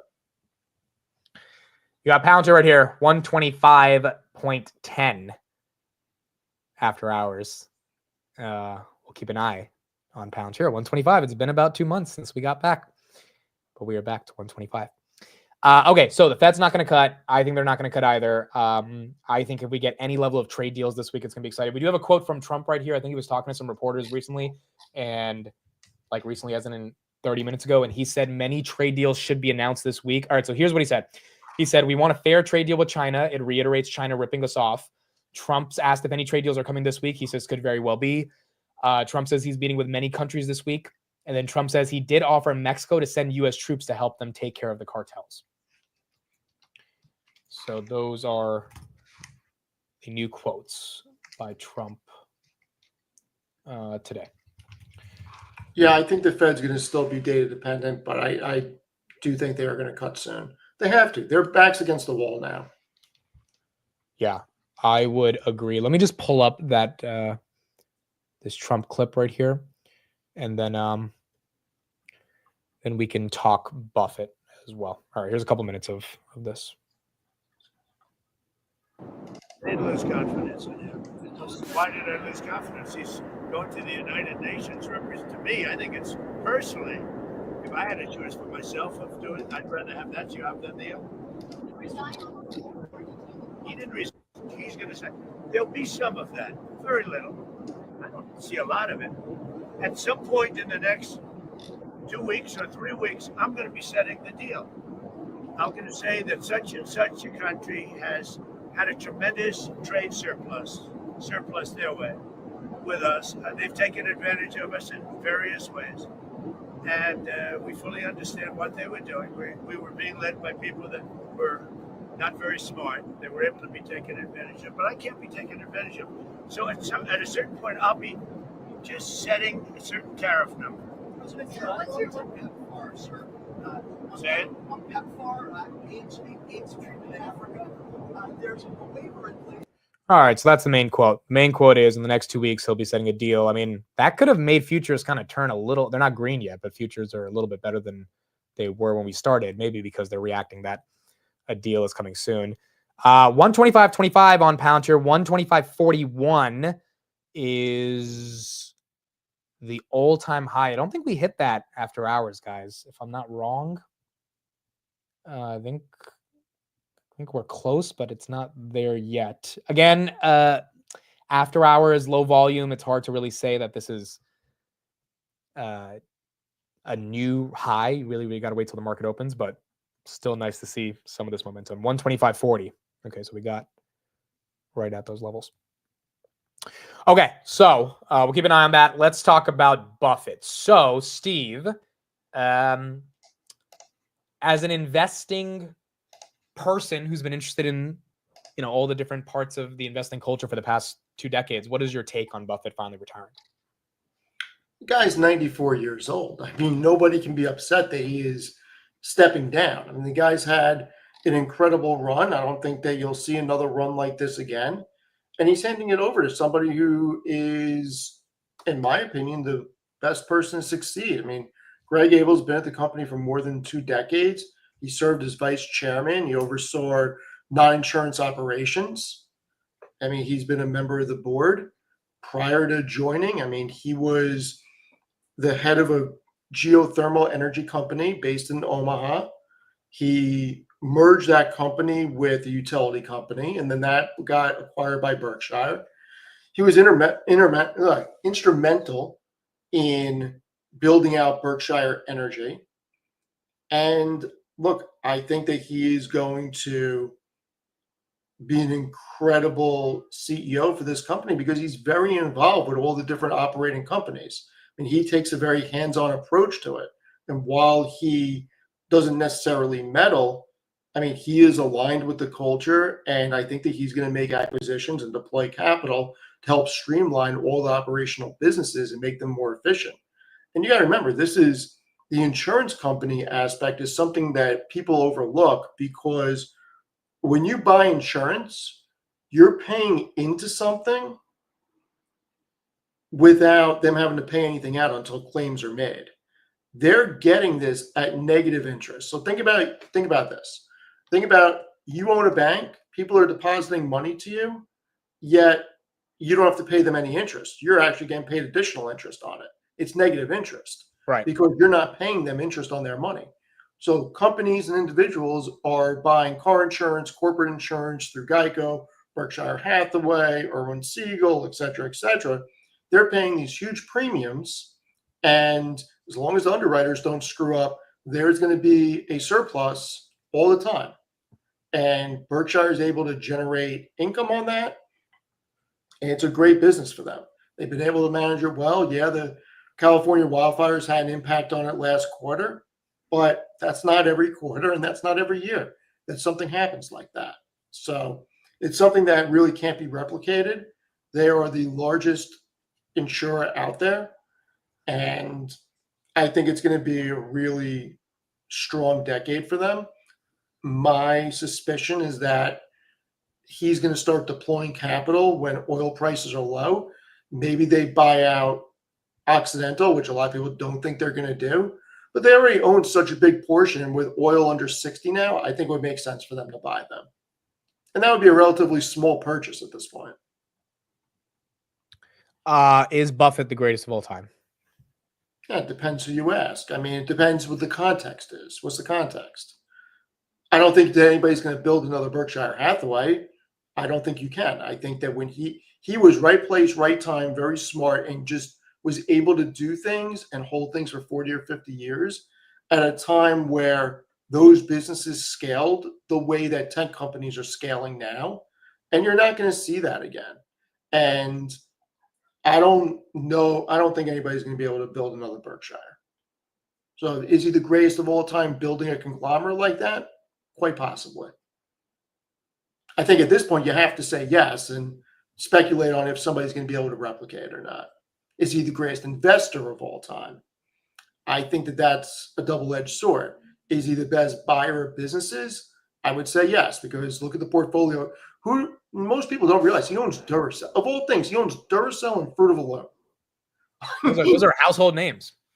I mean, really think about that for a minute. Like Duracell, of all things. When you really look at the portfolio companies that Berkshire owns, he's put together one of the most diverse and greatest conglomerates there is. So from that aspect of buying actual businesses, I would say he's the best. From actual investing in equities, I don't think he's the best. Well, okay, so let's get to the elephant in the room here.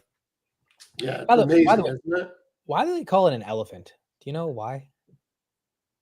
Because it's sheer size. Oh, never knew why they called it an elephant. But the elephant in the room is that he didn't buy anything, so he just kept selling. We found out on his. No, he bought a few things. If you look at actually the 13F didn't officially come out yet. It was the Q4 one that I read. He bought a little, but the point is they have a record amount of weight. They had 320 billion 3 months ago. Now think about how grave a business that is. They wake up in the morning and they generate $5.5 billion in dividends and interest income from the treasuries a quarter. How grave a business is that? Their operating companies don't even go to work and they generate that in a quarter. It's crazy. Okay, but my question is, should we be scared that he's not deploying any capital? No, I don't think so. Why not? Because you're telling me there's nothing attractive enough for Berkshire to buy? Think about it like this. For them to move the needle, they have to do a big acquisition. Buying a $10 billion company isn't going to move the needle for them with earnings. Why are you coughing so much?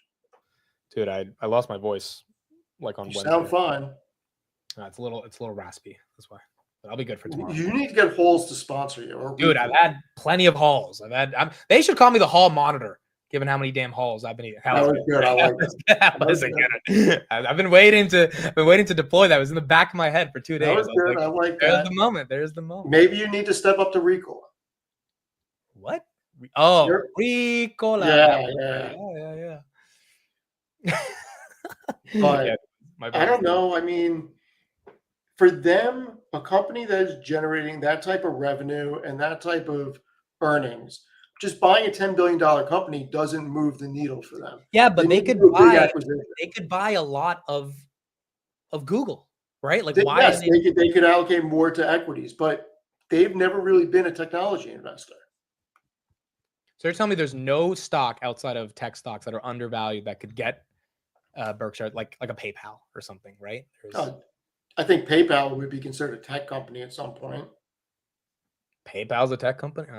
I mean, to them, it probably would be fintech tech. I mean, it's not they're not building widgets over there. But it's weird, right? It's like I don't read too much into it, but like this much cash is him If saying, I was them, I'd buy PayPal today. Buy the whole damn company, take it private. I've You said, make your money back in 11 years on the free cash flow alone. Yeah, I think it's easy. I think it's very, very easy. Let me play this clip right here. He did talk about the trade war over the weekend, so let's just. I heard it. I listened to it. Okay, so let me play this for. You know, I put out an article today about Berkshire, right? You did? Yeah. Okay, so I'm gonna link that right here in the chat. Where's Palantir? You guys saying Palantir is going crazy? Where's Palantir? Oh, there you go. New all-time high on Palantir. All right.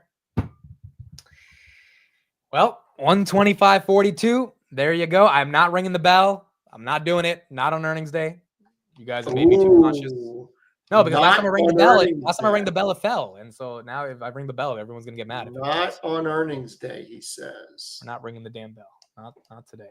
But it's obviously exciting to see Palantir get this momentum. Of course, it's exciting to say. Yeah, we're definitely not ringing the big bell. You know the big bell, right? Have you seen it, Steve? It's in the background. Yeah, I've seen it. Someone gave it to me in California. It has the Palantir logo in it. So good stuff. Eventually we'll ring it, but that's why they call it the big bell. That's why they call it the big bell. Tomorrow in the pre-markets, we're going to see if the momentum can continue, and then obviously after earnings, that's going to be the most important thing. But as of now, market continues to want to buy Palantir before going into earnings. All right, here's what Buffett had to say about tariffs, and then we'll talk more about that. Comes from Bill Mitchell. I received more questions about this than any other question. He writes, Warren, in a 2003 Fortune article, you argued for import certificates to limit trade deficits and said these import certificates basically amounted to a tariff. But recently, you called tariffs an act of economic war. Has your view on trade barriers changed, or do you see import certificates as somehow distinct from tariffs?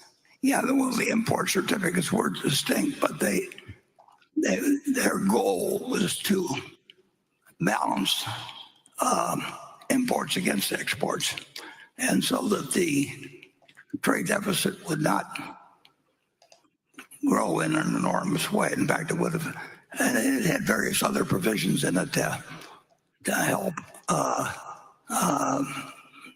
third world countries at that time, as they were called, to perhaps catch up a little bit. And they had a variety of aspects to them, but basically they were designed to the trade can be an act of war, and I think it's led to bad things. Just the attitudes it's brought out in the United States. I mean, we should be looking to trade with the rest of the world, and we should do what we do best, and they should do what they do best. And I don't think it.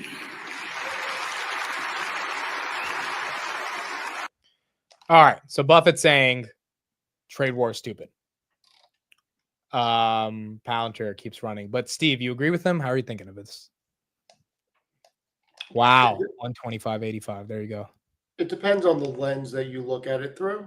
I mean, look, doing what we do best and letting other countries do what they do best, yeah, it's hard to disagree with that. But at some point, you have to recognize that you're part of a global economy. And if you don't take a stance on certain things, there may not be fair trade, and our companies may have barriers to entry that are vastly different going into country ABC than ABC coming into the US. So at the very least, you have to make sure that you have trade policies that protect American companies for doing business on a global scale. We should absolutely be trading with everybody, and there should be global trade. But I am a fair trade person. I would like fair trade. That is all I ask. So I think he's right on some things, and I have a different opinion on others. I think the reason he's not buying anything is because he's afraid of the tariffs. Well, look, tariffs are going to impact Berkshire more than a lot of companies when you look at their underlying holdings. Yeah. So I agree. All right. Wow, Palantir. It just gapped up 126.18. There she goes. yeah, it's going to be 130 before the end of the day tomorrow. I mean, it's a unicorn, right? We found a unicorn. We found it. She was just hiding, you know, underneath all these articles calling them the most evil company. It was just hiding under a crazy haircut. It was hiding under a crazy haircut. Needed a bunch of people to listen to Carp, get a bit more excited to find her, and we found her. And I love that people think that like I'm freaking bearish on freaking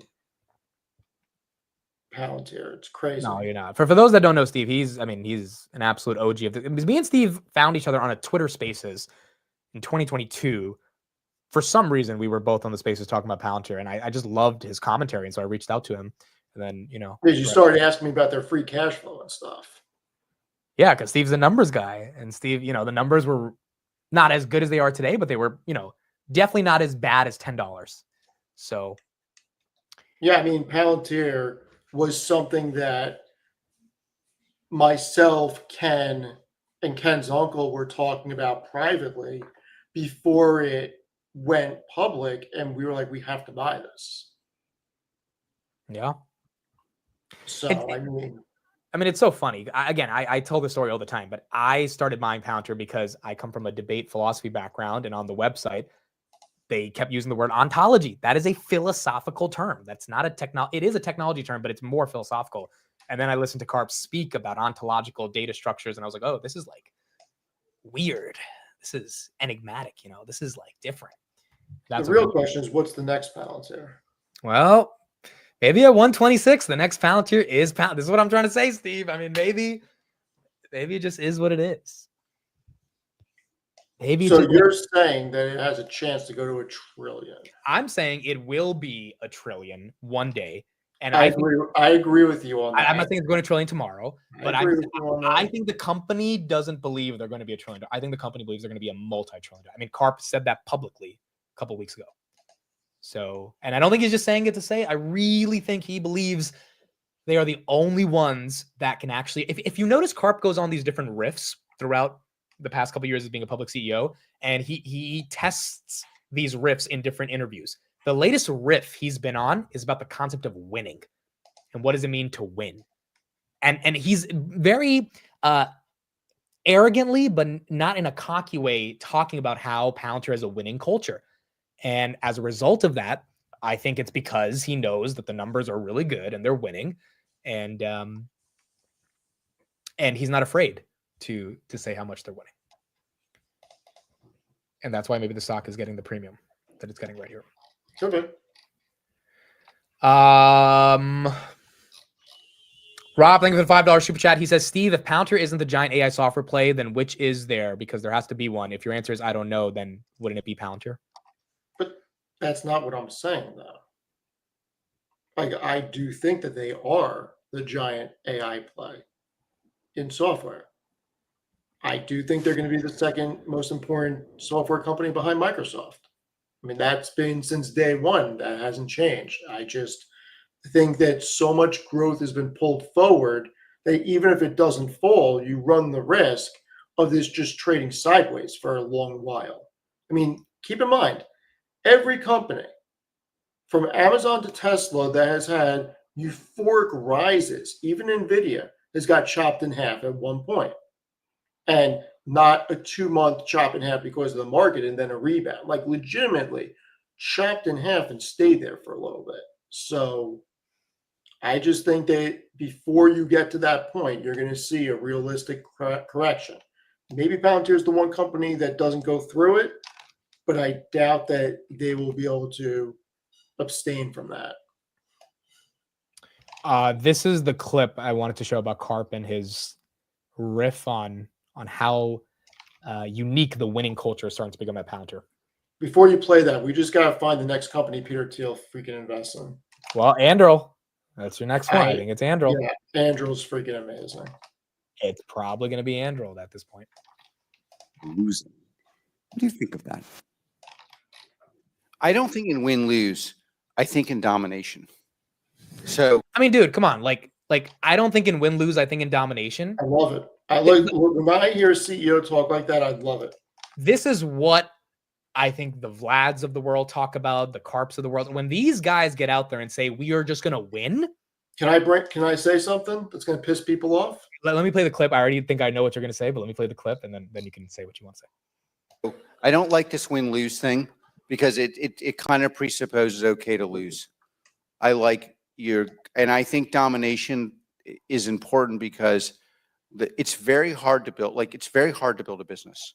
And one of the real reasons it's hard is you've got to sit next to someone who is annoying you every cell in your body every day. And they may be right. So it's like every day you're dealing with somebody who is really annoying and they're wrong 9 times out of 10. But the 10th time they save your life. And so I think if it's just about money, if it's just about winning, if it's just about having prestige, for me, that's not enough to do that. That I could have just I don't know, that's not enough because that is just real. And it's super humiliating.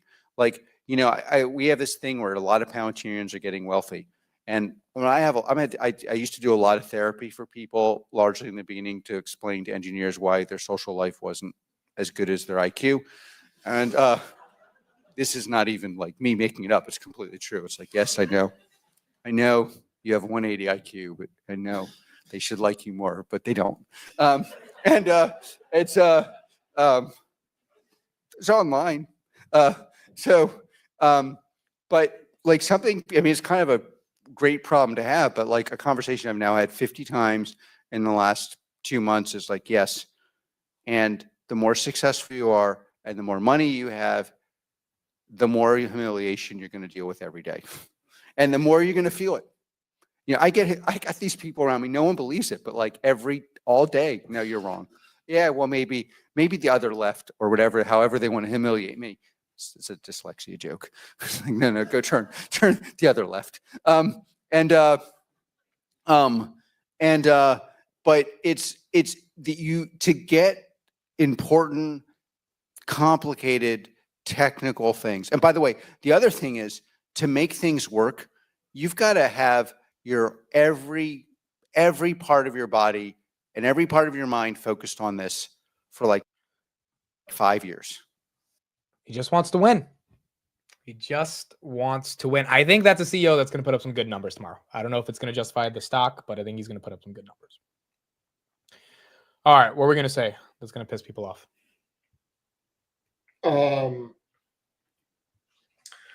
I watched the first 10 minutes of an interview with Vlad on Tevis's channel, and I got to tell you something. What he said should scare SoFi investors.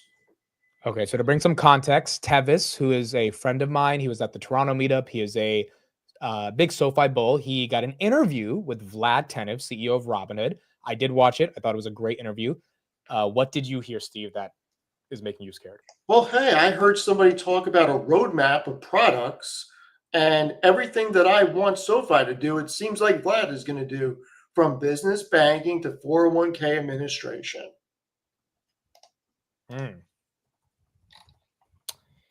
So your point is Robinhood's taking SoFi's lunch. That's your point. I'm just saying there's a communication problem at freaking SoFi right now. And, Robinhood is turning into a one-stop shop.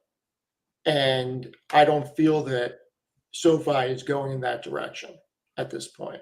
and I know SoFi Bull's going to say that I'm being unfair. Well, I listen to everything that SoFi does. I don't hear them talking about business banking. I don't hear them talking about 401k administration. I don't hear any of that stuff. And even if it's going to take Robinhood a while, I would like SoFi to come out and do this stuff and beat Robinhood to it. You know, SoFi has always been in a position where they can be a first market mover on this stuff in the fintech space. And it's just and you don't own any Robinhood either. I don't own a single share of Robinhood. Not a single share. So it doesn't benefit me at all saying that.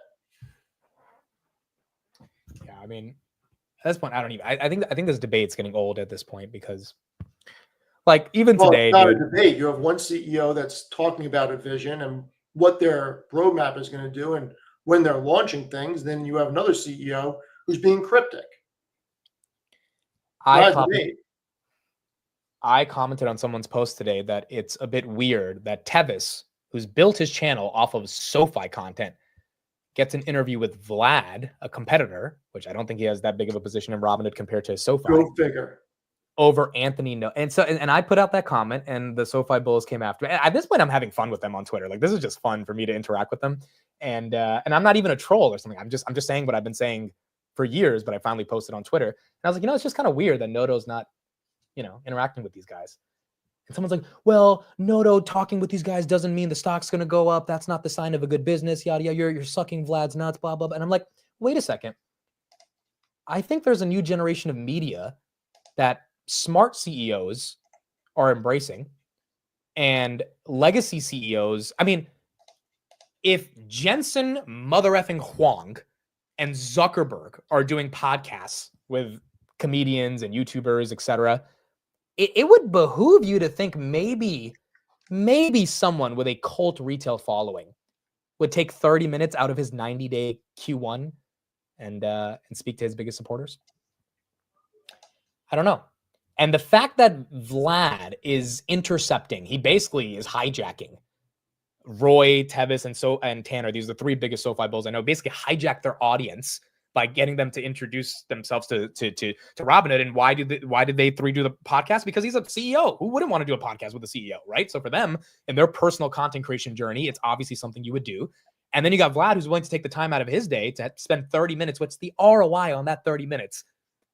Pretty aggressive, because you get to introduce yourself to thousands of people that, like SoFi over Hood. Guess what? Nobody is looking at this at SoFi on SoFi's side. Or I shouldn't phrase it like that, because I don't know what they're thinking. But the fact that they're allowing this to happen makes me believe, and I really hope somebody from SoFi is watching this, that Robinhood sees that the executive team is not doing this, and they're looking at it as an opportunity to, hey, these are fintech channels. Everybody who is watching this is interested in fintech. We're fintech. Let's go on and let's seize the day. And if they're not going to take the opportunity, maybe we get some business.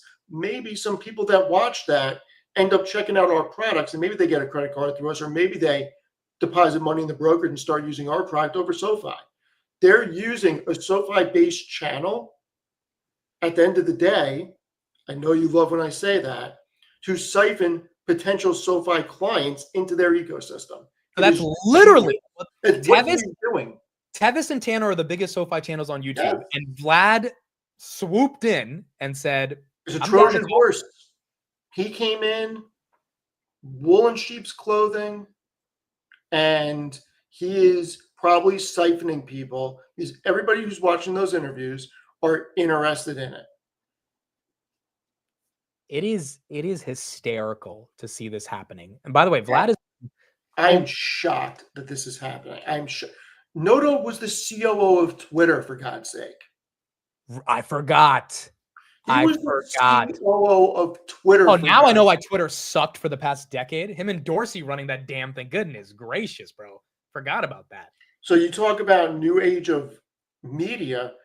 He was running the new age of media for a while. So you know, Well, he was censoring a lot of people in the new it. Damn, dude, I just no, realized. he wasn't there during the censorship. Oh, hold on. When was he there? I'll tell you if he was censoring people. Pre 2020, pre Yeah. 2018, He was censoring dude. pre 2018, there was censorship. Oh, there's been censorship since 2013, Steve. The Twitter it just accelerated. How would I know that? I don't know. It's been a garbage product for a decade. It still has issues, but Elon came and at least allowed people to say the word COVID without being shadow banned. Yeah, I mean, I think he left there in 2017 or so. We could look at Wikipedia. I think he took over SoFi in 2018. Dude, I forgot this guy was the chief operating officer of a tech company. He understands social media. I don't think he understands social media at all. It'd be hard to say he doesn't. I mean, he was a COO of a major. But I'm saying that's what my point is. You just reminded me that he was the CEO of Twitter. Twitter sucked, and now he's not doing. How you feel about it? Now he's not doing any podcasts with his biggest supporters on Twitter. Are you kidding me, dude? Which is why I am saying that, regardless if you think it was a good product or not, when he was running it, he should be more enthusiastic about doing these types of things. That's all. Yeah, and my point is not if he does a podcast with Tanner, the stock's going to go up. I think people are misconstruing that. Why would the stock go up? It's to get information out there. That's it. It's not like Vlad does a podcast that Robin. It's a brand that you are building a decade-long journey to try to get people to pick SoFi over JP Morgan. People need to know about it. And you can't go through Liz Young. Like, that's not the way it's going to work. People need to see a roadmap of products, and people need to see a whole value chain ecosystem, and we're not seeing it. Yeah, companies do investor days for a reason. Yeah, and this is the type of people that I'm dealing with here. So I said Noto is not really caring about his supporters. SoFi Bull says, how insane is this? From someone with influence and a large following, Vlad does podcasts with big influencers, good CEO. Noto doesn't do podcasts, bad CEO. Biggest SoFi Bulls, only FinTwit influencers with a platform, no podcast. Noto doesn't care about stakeholders. What a joke of a statement. My argument is it's next generation media marketing. 3 of the biggest SoFi Bulls did a podcast with the CEO of a competitor before Noto. Even Andrew from HIMS is speaking to his biggest supporters. This isn't JP Morgan. This is a small company that has a majority retail following. Doing a pod with Liz Young is a bit ridiculous when Vlad does a podcast with 20 different channels, and you either embrace new media or you get left behind. Look, it has nothing to do with the quality of CEO that they are.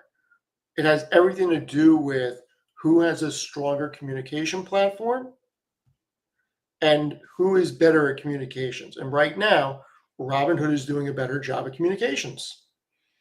That doesn't mean that SoFi isn't delivering for shareholders. That doesn't mean that they aren't doing the right things on the business, but they're certainly a lot more closed off than the Robinhood team. And that's very hard to dispute. Someone says banks don't do podcasts with retail. Well, then, so we're admitting it's a bank then, right? It is a bank. Every time someone says, well, it's a bank, you have to think of it differently. Like, okay, so then there's no tech multiple then. It's a bank. Like, I mean, the last time I checked, banks do lending, right?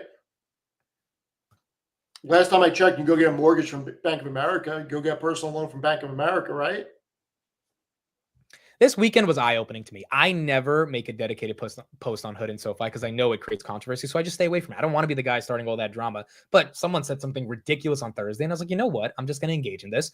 And I see the comments, and I realize a lot of these SoFi bulls don't think for themselves. They just don't. They're trapped in this idea because Steve is a SoFi bull that actually is recognizing there are issues, and he's not doing it because he's my friend. He doesn't own Robinhood. He told me to kick rocks when I tried to get him to buy Robinhood at $8. He's doing it because he's a I should have bought it and listened to you but no, it was at $7. You said to me, Steve, just take $7,000 to buy 1,000 shares. That's exactly what you said to me. I remember the conversation clear as day. Yeah. And I said, no, I'm not doing it. I don't believe in the company the way I believe in SoFi. I'd rather buy more SoFi. I was wrong at this point. I just think people aren't being objective. The fact that they're defending Noto shouldn't have to talk to the media and he should go on Bloomberg. I'm like, all right, dude. Yes, great. Listen, great. Go on Bloomberg, but show the roadmap. Discuss the things you actually should discuss. I don't care where you go. Go to Bloomberg, go to Yahoo Finance, go to CNBC, go do your own stream on SoFi YouTube channel. I don't care, but show us the roadmap. Discuss these things. I mean, I have the numbers here. I got charts made also because I'm going to be writing an article this week about it. But You can't call yours, my opinion. Okay. And actually, let's. By the way, the Warriors are about to play, so that's going to be a big game 7 for anyone who cares about that one. Oh, they're already playing. Wow, it's already Q2. Never mind. Warriors versus Rockets. All right, here we go. I forgot you actually care about basketball. I don't care about I love basketball, but I mean, I like game 7, I'll say. But I'm not like obsessed. I get it. Wait, did you bet? Did you bet on this, Steve? Or no, not basketball. Should I bet on it right now? Should I buy a prediction contract? Dude, don't ask me about that. Hold on, let me see what the price is going for. Golden State's 78 cents on Golden State. Can you do me a favor? Can you What? share my screen? Guys, should I buy Golden State? Should I get one? Should we bet on Curry? Take us to the next round. To the promised land. Read to me what the 3 segments of SoFi are, please. This is the SoFi investor deck, not Steve's charts. By the way, yeah, I finished you. We'll talk about Godfather in a bit, but I finished you. Lending, technology, and financial services. Okay, so if I had you on a witness stand, and if I was interrogating you, and I said to you, Amit, you just said that the 3 segments of SoFi are lending, technology, and financial services. In a yes or no question, can technology revenue be lumped into lending segment when they have a technology segment? No, I think they're different businesses. It's a yes One or no is question, lending. sir. It's a Yeah, yes no. or no question. The answer is no.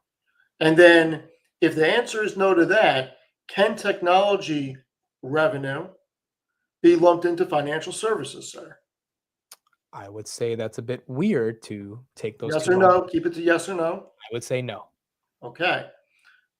And the reason I'm asking this is because in the technology platform segment, can you read to me that second line underneath that is bold with gray shadowing? And I will highlight it for you what the 2 words say, sir. What do these 2 words say? Am I going to jail? No, I'm just kidding. Net revenue. So now if net revenue is in the technology platform segment for technology, how could it be in lending or financial services? I would say whoever's saying it can be is making a mistake. I would agree. Now, to me, it's going to be very hard to get a tech multiple when 12.63% of your net revenue is from technology and 7.39% is from contribution profit. I mean, those are SoFi's numbers, not my numbers. I am going by how they report and how they break everything out. So for anybody to sit there and try to convince me that that's not all of their technology revenue, well, it absolutely is until SoFi classifies it a different way. I think I was watching you on SoFi Weekly, and I think you were getting questioned on your dissection of technology, lending, and financial services. And I think you made a pretty good point, which is that you're not making up these categories. The company is. This is how the company's reporting everything, not me. Yeah. I mean, look, I have SoFi options. I want this thing to go to 20. I'm calculating my taxes for next year. It's going to be aggressive. That would net me 50K. That would help pay off some taxes next year. But I'm also being realistic about why it's not getting the tech multiple. And right now it's because the tech platform is not growing. And then when you try to compare it to Robinhood, they're like, well, you can't compare it. But I'm like, they're both tech companies, right? We should be able to. Robinhood's definitely a tech company. How can we not? Well, there's all these nuances. I'm like, okay, so it's a bank. Then don't tell me. Like, I'm just not even. We don't need to have this debate then. The debate's done. One's a tech company, one's not, and it is what it is. Yeah, it's a bank at this point. It's a financial institution. There's no way around it. Here's a good question. Why don't you sell SoFi? I still have hope, but I'm getting dangerously close. Like dangerously. Like if something doesn't change, I will sell my entire position this year. Yeah. Like I still believe it can be the AWS of fintech. I still believe that there is such huge potential for them, but it is really getting on my nerves, certain things on it. And I have a lot of shares. So if they actually go back to 18 or so, it would be well worth it for me to start writing cover calls again on it. I think that's a fair reason to hold it. Because realistically, I mean, if the macro holds up, they get some more loan refinancing demand, rate cuts, they should go back to 20. I don't think it goes down from here. Yeah. Rate cuts are going to help them. This is the nuance here. Everyone thinks I'm like short SoFi. I'm like, no, I think they're undervalued and we get rate cuts. The refinancing demand should propel them higher. I just think the reason it's stuck right here is because that's the only catalyst to look forward to, because everything else is not working. Yeah, I mean, look, I do a tremendous amount of research on this company.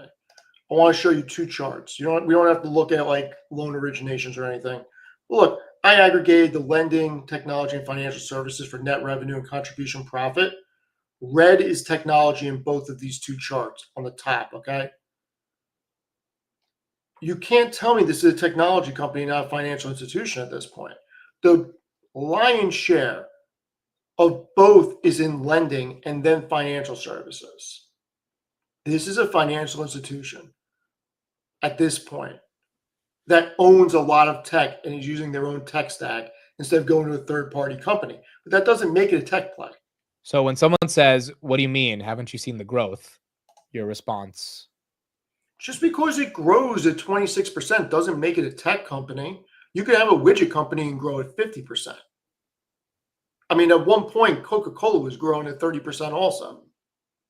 Yeah, the growth argument is stupid here. Like, anything can grow. The question is, the reason Robinhood doesn't get the multiple Palantir gets is because Robinhood's growth is cyclical based on the market. Palantir's growth is juicy SaaS revenue that's not going away because BP and Airbus can't afford to have their data, their integrated data operating systems just go away overnight. That's why the market pays a premium for SaaS companies. Now, they're paying a hell of a premium for Palantir, but the point is there's different types of qualities of revenue here. Yeah, and let's be honest about something. Most banks don't get 100% or 200% multiple on book value. SoFi's book value right now is, let's see, they're trading at 1270. Their book value is 605. They're getting more than double the valuation on book value right now. So if they're not a tech company, they are actually, I don't think it's unreasonable to say they're getting a fair valuation. So, yeah. And I know a lot of people are mad when I say this, but prove me wrong. Prove me wrong. I just don't even want to have this debate anymore, dude. I usually don't, but I got into it over the weekend and then I've just been talking about it for the past couple of days, but I don't get anything out of this debate. It's like, it is what it is. It's just, it baffles me when I'm talking to someone because when I'm debating someone, I try to understand what the perspective is. And the perspective is, no, you just don't understand it. And I'm like, no, motherfucker, I think I kind of do I think you don't understand this shit. I think you're the one who totally. People were trying to say that I was taking your side because you're my friend. Yeah. And I'm like, I don't think you people have been watching SoFi Weekly for a while then, because I've been talking about this for months now. The idea that Steve is a fan of Robinhood because he's my friend is the most. When Steve told me, it was the funniest. Keep in mind, I'm not a fan of Robinhood. He's not a fan of Robinhood. B, Steve likes disagreeing with me. Like, we like to have back and forth. So we're not just going to be buddy and agree on the same thing. No, we happen to agree on this. We happen to agree. I have never said I like Block for the past couple of months. I was like, Steve, right. I don't like it. I was wrong on that. Yeah, and I'm not going to say, oh, I like it because Steve's my friend. Like, so that argument is just so silly, And I don't remember if it was you or Tanner, but when you guys were in New York and we went to lunch, one of you guys said, well, we'll bring Vlad. I'm like, yeah, don't. Wait, what? What did Tanner say? Either you or Tanner was like, oh, we'll bring Vlad to lunch. And I was like, yeah, don't do that. Oh, yeah. I was joking. I was like, what if we invite Vlad to lunch? And Steve was like, I'm not going to come. Yeah. And I was like, you don't want Vlad to be there? He's like, no, I don't like the guy. So this is not a guy who's not that I don't like the guy, but I wasn't interested. Like, I'm not has no difference. I want to hang out with you guys. Like, but it just goes to show you that, like, I have no allegiance to Robinhood whatsoever, and I have a lot of allegiance to SoFi, and I'm being very objective on this. Yeah. And I'm not saying they can't get there or they won't get there. I mean, that's half my investment case, that they become the AWS of fintech and they bring banking as a service to the forefront. But unless they start really talking about this, they are just a financial institution. There is nothing techie about loans. Sorry. From banks to business development corporations, they all do it. Yeah, I mean, it's I don't know. I mean, it's one of those things at this point where it's like you either believe that SoFi can communicate their story or you don't. And at this point, I don't believe it. But I'm holding on to some of it because if it goes up, then hopefully we can Well, they just need to do a better job communicating. That's all. What do you think about Tanner selling Tesla? I mean, when he told me, I said, if I wasn't locked in a cover calls until September, because I have no interest in buying them back, I said I'd be doing it too. You know how I feel. I think the brand is really damaged at this point. Yeah, I mean, outside of the brand stuff, I think his argument around NVIDIA, just like, yeah, it goes back to we don't have unlimited amounts of money, so you got to figure out places to put your money. Do you think you're going to get a better ROI with Tesla or NVIDIA? I think Tesla still has the potential to become the biggest company in the market, but a lot of things got to go right, and I think it goes lower in the short term before it starts its reacceleration again. And I think there's a play to be in NVIDIA for the rest of this year over Tesla. Granted, Tesla can stay at these multiples forever, right? Absolutely. And so it's kind of the same thing with SoFi. It's like the emotional nature of it is weird. Like people were actually like, cursing Tanner out for selling Tesla. I'm like, he made a very simple argument about the numbers being the opposite way, but there is a cult around the feeling. I mean, so there was this dude who sold Palantir over the weekend. Guy bought it at like $10, paid off his house. I think he had like 1,000 shares left, sold it over the weekend. Love hearing that. And I mean, love hearing that somebody was able to pay off their house with stock investment. It's such a great thing. Well, the post went viral. I said, congrats on the gains. There was a lot of, none of the comments were like, loser, but the comments were very like, yeah, dude, you deserve it. But that's not the same with Tesla and SoFi. It's very like antagonistic, and it's weird how people think of it. Look, Tesla's got a big problem, which is Doge. That doesn't help. But no, in all seriousness, I mean, I don't think the transition to EVs is going to be what people thought it was going to be. I really don't. I think bots is the future of the company, and that's a ways away. I have been for years on the robo-taxi thing saying the numbers don't make sense, and the numbers that ARC put out don't make sense. And I will debate them live and bring the real numbers based on the research that companies have put out about the taxi market. The numbers are where they are now. It is not likely to get to where ARC is saying based on that research, not my research. And when I do the math on how much it would be for ride hailing at a 50% cut rate based on where Uber is today, because going down to $1 a mile, it still would not make sense for a lot of people to choose ride hailing over owning a vehicle after looking at the vehicle payment, insurance, and gas. So I'm not believing in the robo-taxi thing. I'm believing in bots, but I think that's a while. Okay, let me hit you with some rapid fire, and then we will end it out for today. By the way, guys, I don't smoke or anything like that. We did like an 8-hour stream on Tuesday, and that's the day I lost my voice, the morning after. So, and then we had 3 more streams after that with big earnings. So it's just been nonstop talking this week, and so that's why it's been a little raspy. And I've been coughing more. I'm not hitting the hookah. Dude, hookah's really bad. Hookah's worse than like a pack of cigarettes. Hookah's like not good for your lungs. But people do it anyway. Okay, couple of things for you, Steve. Some headlines here. Okay, so what is your reaction to this? Hedge funds have been allocated to short positions the highest since 2022. Think that's bullish or bearish? I don't know. I mean, retail spent another 40 billion on stocks in April. So if retail ends up being right again versus the hedge funds, Here's my question. What happens to the $7.6 trillion on the sidelines when the Fed starts cutting rates? Where's that money going? Part of it's going into the market. it's a good question. It's a good, I mean, it's just that money market cash is going somewhere. And again, retail bought 40 billion in March, 40 billion in April. VOO got 21. Do you own that one or do you own S&P? VOO. You own that one? Okay, that one got $21 billion of funds in April. Yeah, VOO is, in my opinion, a little bit superior because it's got less of an expense ratio and it pays a little bit of a bigger dividend, or at least it did the last time I looked at it. Okay, so my point is that retail's been buying, and that's actually helped Robinhood a lot in their quarter. But the hedge funds are bearish, so it comes down because to, hedge funds get everything right.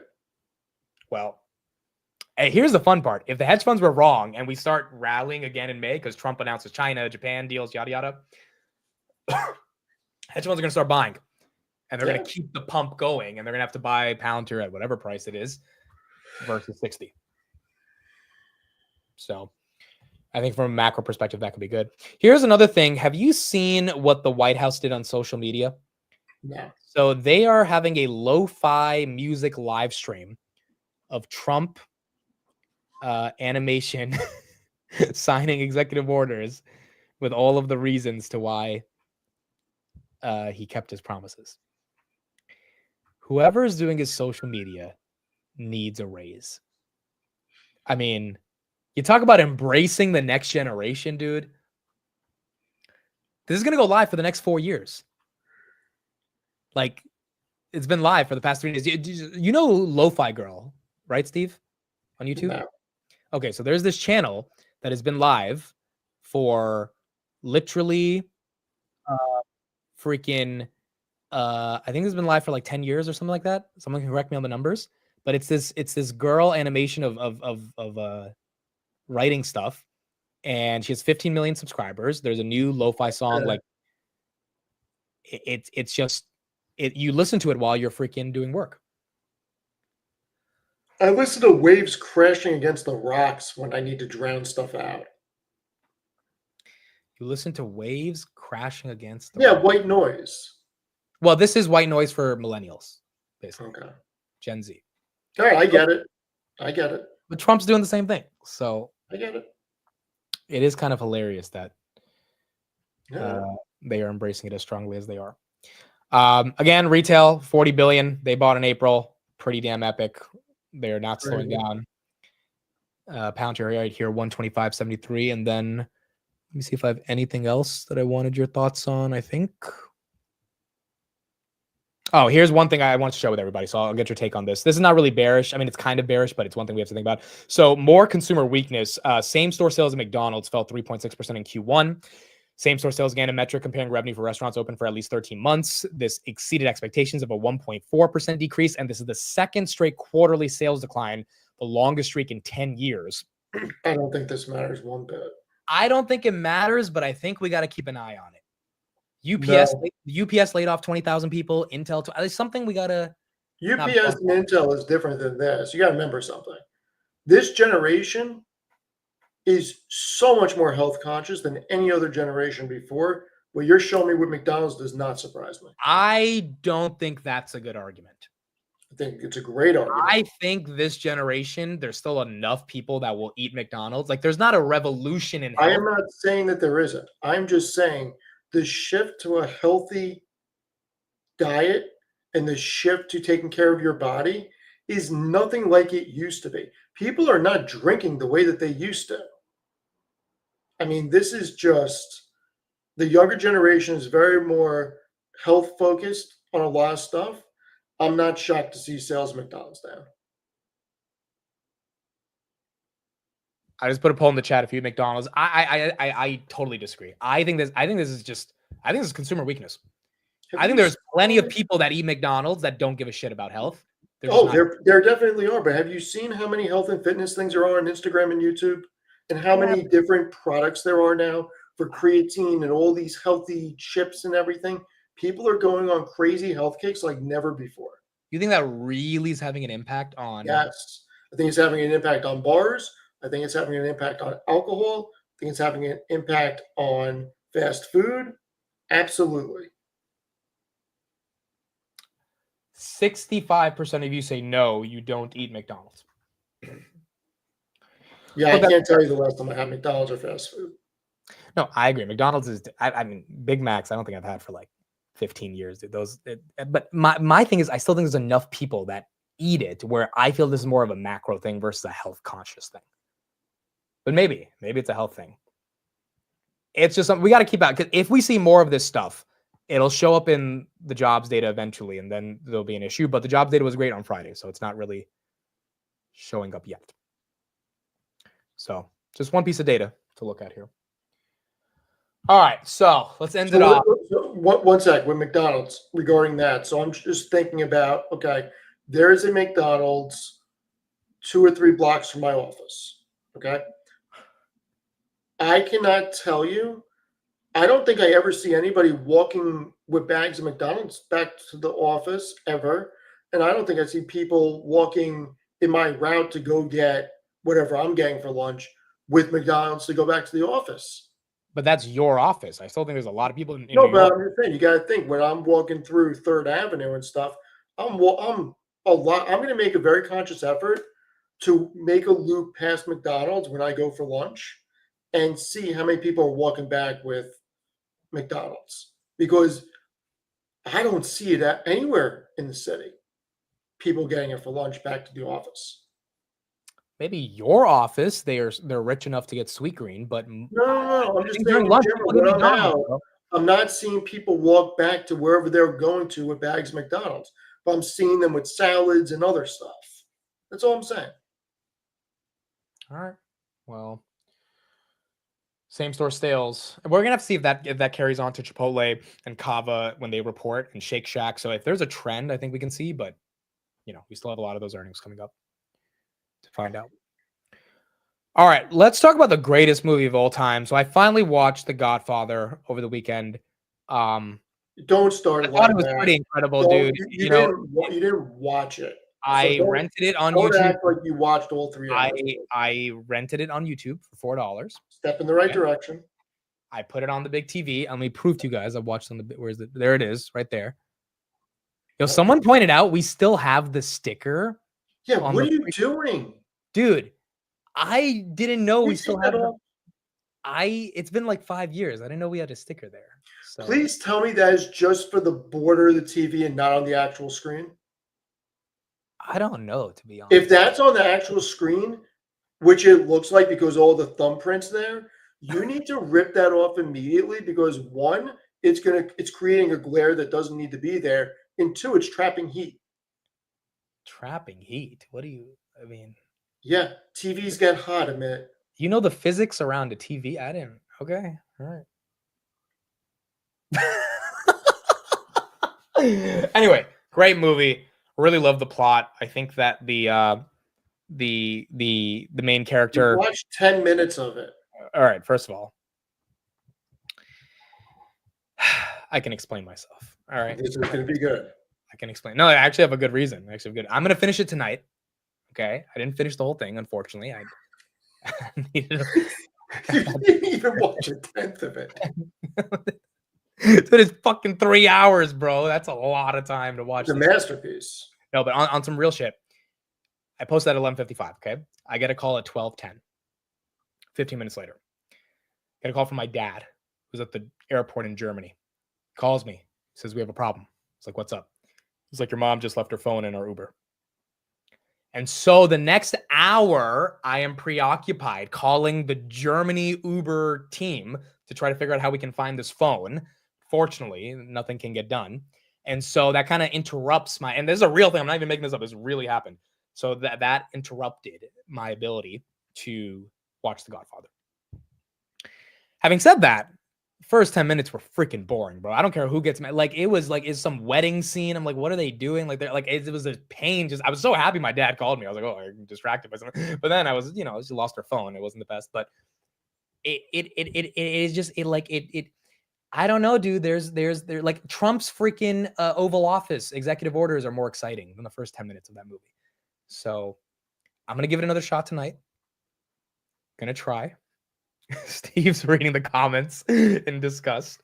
I get it. You had other things that happened last night, but this is a top 5 movie of all time. I'm gonna try to finish This it tonight. is, you learn so many life lessons from this movie.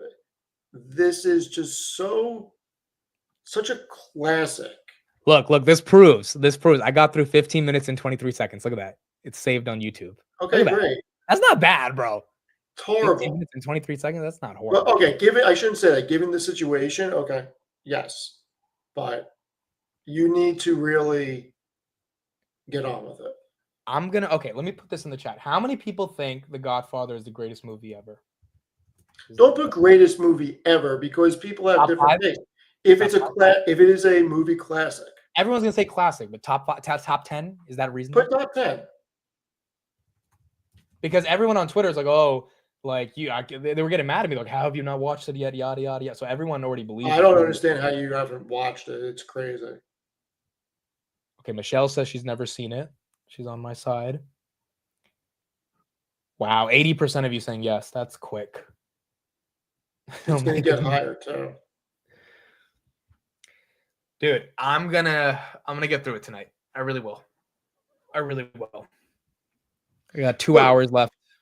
The only problem for you is going to be, you didn't see this as a kid in the 80s or 90s. And it is such a different world now that when that was filmed, it was still somewhat the way things were, so to speak. You're not going to see computers in there. You're not going to see telephones in there. You're not going to see anything like that. Like, it is just an old school movie, and it may be, I can actually understand why somebody your age may not like it as much as people my age or somebody in between your age and my age. I guess I can understand that to a degree. Everyone's saying Godfather 2 is way better. I saw that on Twitter as well. It's not. It's not? Look, a lot of people think Godfather 2 is the best in the trilogy. I'm not a fan of Godfather 2 over Godfather. I am a fan of the Godfather saga that spliced them together. It's like a 6.5-hour movie. Wait, what? What's the Godfather saga? So The Godfather is the original. Godfather 2 is a continuation of The Godfather, but also a prequel built in about how Don Corleone became Don Corleone. And Don Corleone is the guy with the cat, right? Marlon Brando, yes. But he's the guy with the cat. And yes, the guy with the cat. Okay. And it goes back and forth between, I guess, the 20s and the 50s or whenever it is. So they made a Godfather saga where they actually split everything up into an exact timeline of when both movies converged. And it's awesome like that. I didn't like the back and forth in Godfather 2 as much. Wait, so it's still a good movie, but Godfather 1 is just better. In the first scene, by the way, I've seen Pulp Fiction. Pulp Fiction is not a good movie. In the first scene, when the guy comes up to him, cheese, man. When the guy comes up to him in the office, he's asking him to kill somebody for him, right? That was the conversation. No, I'm like seriously confused. When the guy comes up to him in the office in the opening scene of Godfather. When have you ever had somebody over for coffee, Matt? What does that have to do with anything? You don't go and ask somebody to kill somebody for you when you don't even invite them to your house for coffee. So then what was he asking? You got to pay attention to these things. No, but why was he that? What was the meeting in the first 5 minutes of the movie? Why was the guy in his office? Yes, he was asking him to take care of something for him. Okay, so I'm right. So then why are you freaking like? Because you're missing certain things that go on with it. No, I said like every line of the movie is important. Every line. my understanding of it was that he walked in and he wanted him to put a hit job on somebody. Just you just need to finish. I'm just one. asking, was I right or wrong? And you just said I'm right, so that's it. That's all I needed to know. Yeah, you know, you just watch it. I think I need to restart Watch it. it. I'm not To be gonna fair though, give that you- did mess up my movie though. What happened with the poll? How many people are on the poll about this? 68% of you said yes. Restart it and turn off your phone, dude. I'm gonna have to put the phone away, dude, because I was looking at the phone a little bit. You're But gonna have to do something. it was a little complicated to understand the first 5 minutes because I couldn't really understand what they were even saying. Like I was just like, what is? I think I need subtitles. You just need to watch the movie.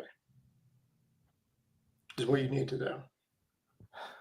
I need to go check if I actually have ADHD or something. Like, I really want to check. Like, I don't think I had ADHD when I was a kid, but like now, I just don't think that you're interested in it. That's all. no. But I'm not interested in any movie, which is weird, right? I want to go to the doctor and be like, yeah, do I actually have an issue? Like, I'm just curious.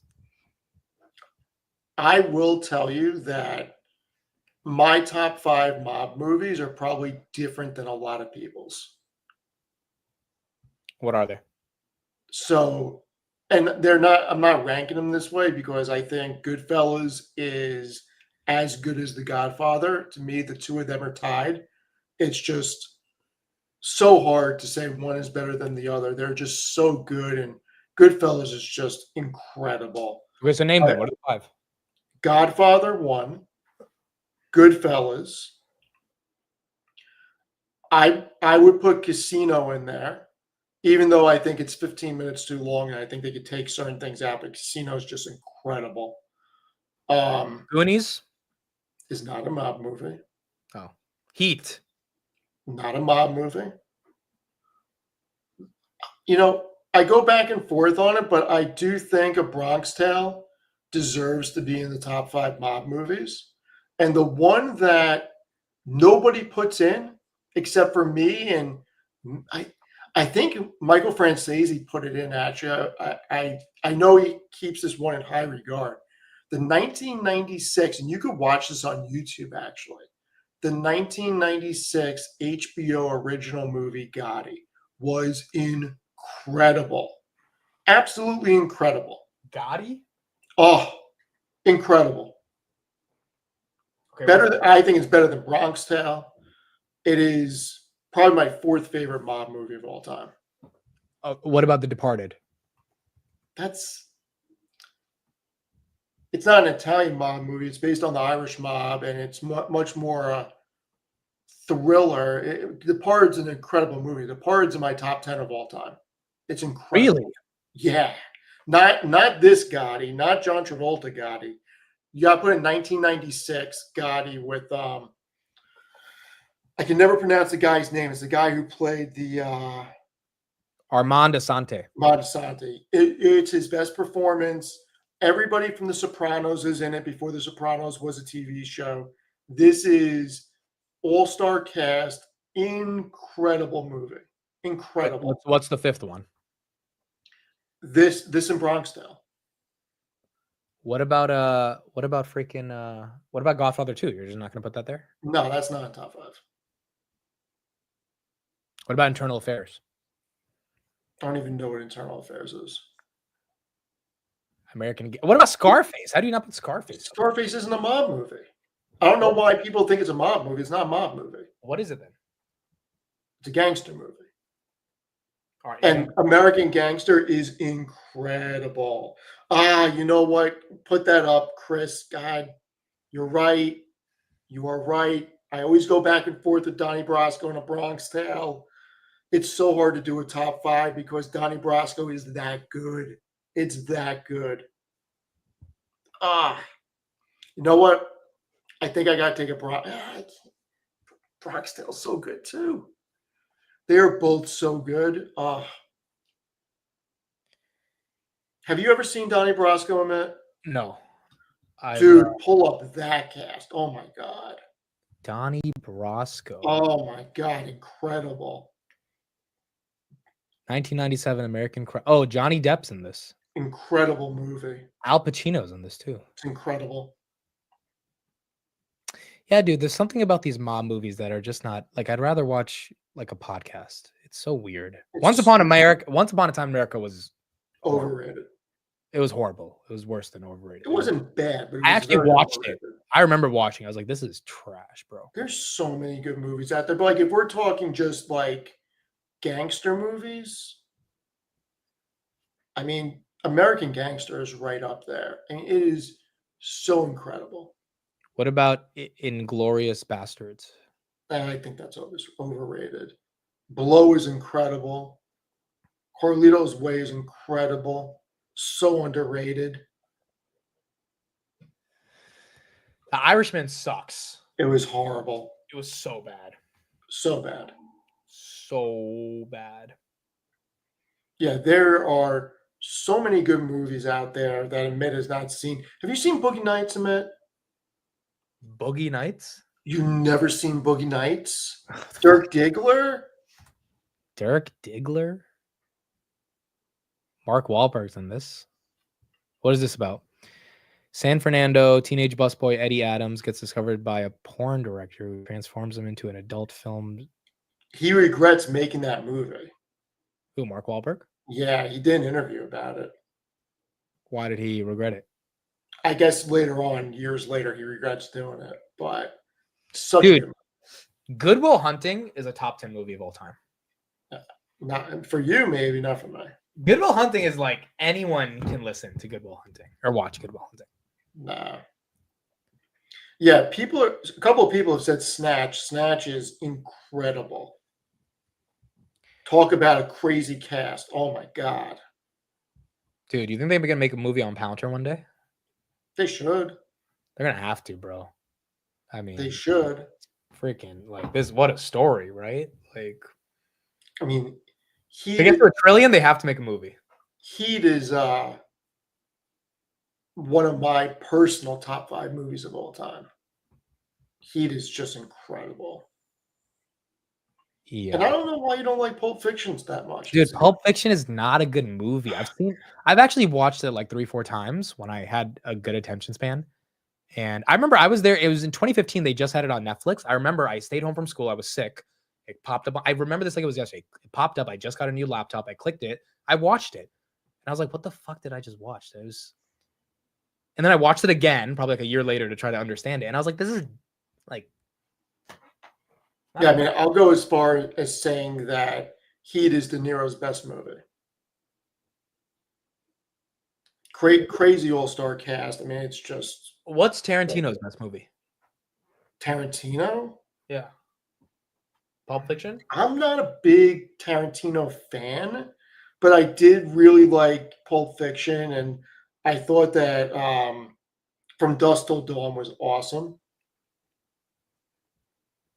But I'm not a huge Tarantino fan. Shawshank Redemption, I actually really liked. I watched it. That's something I think is overrated. It's overrated, but I did enjoy it. It wasn't a bad movie. I mean, the 80s and 90s were so great for movies. Like I'm thinking about like the 80s comedies I used to watch. Like, have you ever seen Planes, Trains, and Automobiles? I've seen Planes in the Sky. I've seen Trains. No, the movie Planes, Trains, and Automobiles. No, I haven't seen Plane, Trains. Oh my God! If you watch that, and if you can go through that entire movie without laughing, I will buy you something very cool. Steve Martin. I don't think it's possible not to laugh at that movie.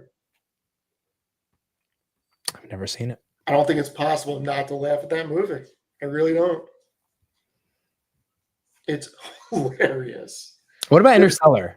Is that top 10 for you? Interstellar was a good movie. It's more than good. It's like It's a good movie. It's not top 10, but it's a good movie. Oh, let me show you this. Have you ever watched Eric Dodson's lectures on absurdism? No, I don't even know who that is. Okay, so this is the shit that I was watching when I was younger. This guy's channel right here, Eric It's probably Dodson. going to explain so much. This guy fucking Okay, knows. stop. This how is to what you talk seriously philosophy, watched when you were bro. younger? This guy, let me show you the video that got me hooked. You didn't on watch it. like Rocky 4 or anything like that? Look at this guy, bro. This guy was funny. Oh, dude, No, To I my don't know. left, to your right, is a reading assignment from that book. So 3 to This is seriously 123 what you used to from The Myth watch. of Sisyphus. Dude, it has 306,000. I'm not the only guy who's watching this shit. This guy, When you were younger, this is what you used to watch. Jesus. I'm telling you, Absurdism and Albert Camus. It was a great lecture. It really influenced the way I thought about the world. This is the shit I used to watch. I mean, do you know who Frank Dux is? Frank Dux. Yeah, Dux. Some people pronounce it Dukes. I pronounce it Dux. He's an American martial artist. It is a crazy story. So they made a movie, Bloodsport, about this guy's story, but nobody could verify if it's actually true or not. There's been a huge decades-long controversy around it, where he said that he fought in this underground tournament, the Kumite, and it was the original UFC, where it's invite only, and like he disappeared and came back and had like this all these trophies and stuff. I mean, there's a lot of holes in it, and they made it into a movie without like actually verifying everything. The movie's awesome. Like this is like quintessential 80s, just incredible movie. You've never seen Bloodsport, really? Never seen Blood. Also, Fight Club is not a good movie. What about Kickboxer? You ever see Kickboxer? Fight Club is just, it's overrated, dude. Fight Club is absolutely overrated. Yeah, I mean, yes, it is. Come on, bro. Don't tell me Fight Club is some. No, I agree with you. It's overrated. People act like it's like the best. No, I think I wouldn't even put it in my top 50. See, that's okay. There you go. I got some support today. I wouldn't even watch it again. Like it's just The Matrix was good, but all the Matrix let's not go there. Matrix 1's amazing. I agree, it's good, but the other they one fall off as they made more. Yeah. I agree. Like the scenes were cool, but the actual movies fell off. I mean, I gotta tell you, John Wick 1, that's like top 20 for me. Oh, and I just watched, you know what I watched this weekend? Gladiator 2, and it was so bad. They should have never tried making another one of that. It was so bad. Why'd you watch that movie? Because I really wanted to watch it because of how good Gladiator is, and just Gladiator 2 is just not good at all. At all. All right. Well, I think we're gonna end it there. I'm gonna put. Have you ever watched any Steven Seagal movies? No, I didn't know who that guy was until yesterday. Dude. Oh my god. I gotta figure out like my top 5 Seagal movies from the 80s. I thought you were telling me about a cigar brand. Dude, you've never seen Under Siege, have you? Oh my god. How could you not see Under Siege? What the fuck is Under Siege, bro? Oh my god. Like for Seagal, Out for Justice and Above the Law are like neck and neck for one, I think. And then you got Marked for Death, Hard to Kill, and Under Siege. Like that's the top 5. Has to be. Okay, have you seen High School Musical 2? No. Okay, so then maybe I'll watch Steven Seagal if you watch High School Musical 2. You don't have enough money to get me to watch High School Musical. Dude, these are the earnings, by the way. We got Super Bowl tomorrow with Palantir, and then got a bunch of others that are going to be important this week. I will pay you $150 to watch High School Musical. No. $200. No. $250. You got to add a couple of zeros for me to start thinking about it. What, $1,000? No. You wouldn't watch you wouldn't watch a movie for $1,000? I'm not going to sit there and watch High School Musical for $1,000. You put another zero, I will. You need $10,000 to watch a movie, bro. That's a bit ridiculous. I'm just saying Yeah, man. I'll sit here and talk to you for free, but I am not watching High School Musical. I'm telling you, it'll get up there in your top 10 movies of all time. You got to give it a shot. You really got to give it a shot, bro. No. Sorry. Who's seen High School Musical? Put in the chat if you've seen it. I think it's up there. I really do. No. American classic. No. American classic, dude. You've seen like Ferris Bueller's Day Off, right? That one. Yeah. Thank you. Thank you. Such a great movie. By the way, we need to look at Roblox. Yeah, the amount of money I freaking spent on them, Jesus Christ. Dude, I saw a stat this week. Roblox has That's all my nephew wants. Buy me Roblox. half the watch time of Netflix. Kids love it, man. Roblox is doing 7 billion hours of engagement. What crack is in this freaking product? It's crazy. Amit, let me ask you something. Who, and I don't even know if you can answer this. Who's the best Batman? Christian Bale. Have you seen all the Batmans? I've seen the ones that matter. Christian Bale. What other Batman is there, bro? What are you talking about, What are you talking about? There's only like there's been like 9. Michael Keaton was in 3 of them. Who's Michael Keaton? You don't know who Michael Keaton is? What are you talking about? Oh my God. Michael Keaton? George Clooney was Batman. Ben Affleck was When Batman. was George Clooney Batman? George Clooney was Batman with the one that Arnold Schwarzenegger was in and someone else was in. Schwarzenegger was Mr. Freeze and Jim Carrey was the Riddler. Jim Carrey was the Riddler? Yeah. Dude, what happened in the 2000s? I feel like I missed all of it. You missed a lot of stuff. Wait, does everyone know who Michael Keaton is? Hold up. Yeah, dude. He's a pretty big actor. Michael Keaton. I've never heard of this guy. Michael Keaton. Did you ever see the movie The Founder about McDonald's? No, I know that. Yeah, I see it right here. I didn't know he was in the movie. Yeah, you didn't watch it? You would love that. I was busy watching Eric Dodson's lectures on The philosophy. Founder was a great freaking movie. It's about McDonald's. Great movie. Yeah. Great movie. I mean, you also never saw Days of Thunder or Top Gun. I've seen 500 Days of Summer, though. I don't even know what that is. I've seen 300. That was the first IMAX movie I ever went to. What's the last movie you've seen in theaters? Sonic the Hedgehog, because I took my nephew to see it. Like a last real movie. Oh, I couldn't tell you.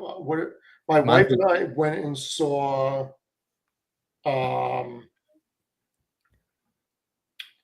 I think you're right. Keaton was in Spider-Man. What's the one with Bradley Cooper and Lady Gaga? What's that movie? Oh. A Star is Born. Oh, yeah. That either that or 42, the Jackie Robinson movie. Those are the last 2 movies I saw in the movie theater. Last one I saw was Oppenheimer, which was also boring as hell.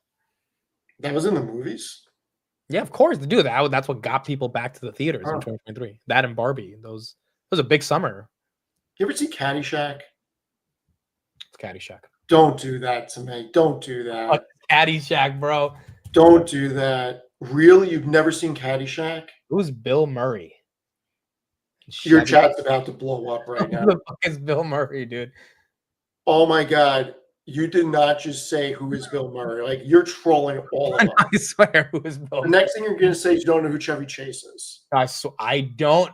You mean like the car brand or the bank, Chase? Look at your chat right now. Look at your chat. Dude, I would. Oh, National Lampoons. I know that movie. This is why you ever see Animal House? No. Never seen Animal House? Wait, who is Bill Murray? Never seen Groundhog Day? I know what a Groundhog Day is. It's the 6. If it sees a shadow, it's like the thing. Dude. Wait, who is Bill Murray? Why does Bill Murray sound like a CEO? Like his name is familiar. He was on Saturday Night Live for a long. Who watches that? Like, you gotta remember, man. There was a time when there was no freaking internet. why does everyone know who the fuck Bill Murray is? Because pre-1996, there was no internet, and all there was TV and movies. Why is Bay Ray, who's 23, acting like he knows what Bill Murray is? Like, get out of here. What? Who? This guy definitely. He's piling on. Yeah, they're right. You've never seen Ghostbusters? I've never seen Ghostbusters. I've heard of the movie. I've never seen it. I'm telling you guys, my content. Come on. My content diet is weird, bro. It's Come on. You've never seen Ghostbusters? Who's Harold Ramis?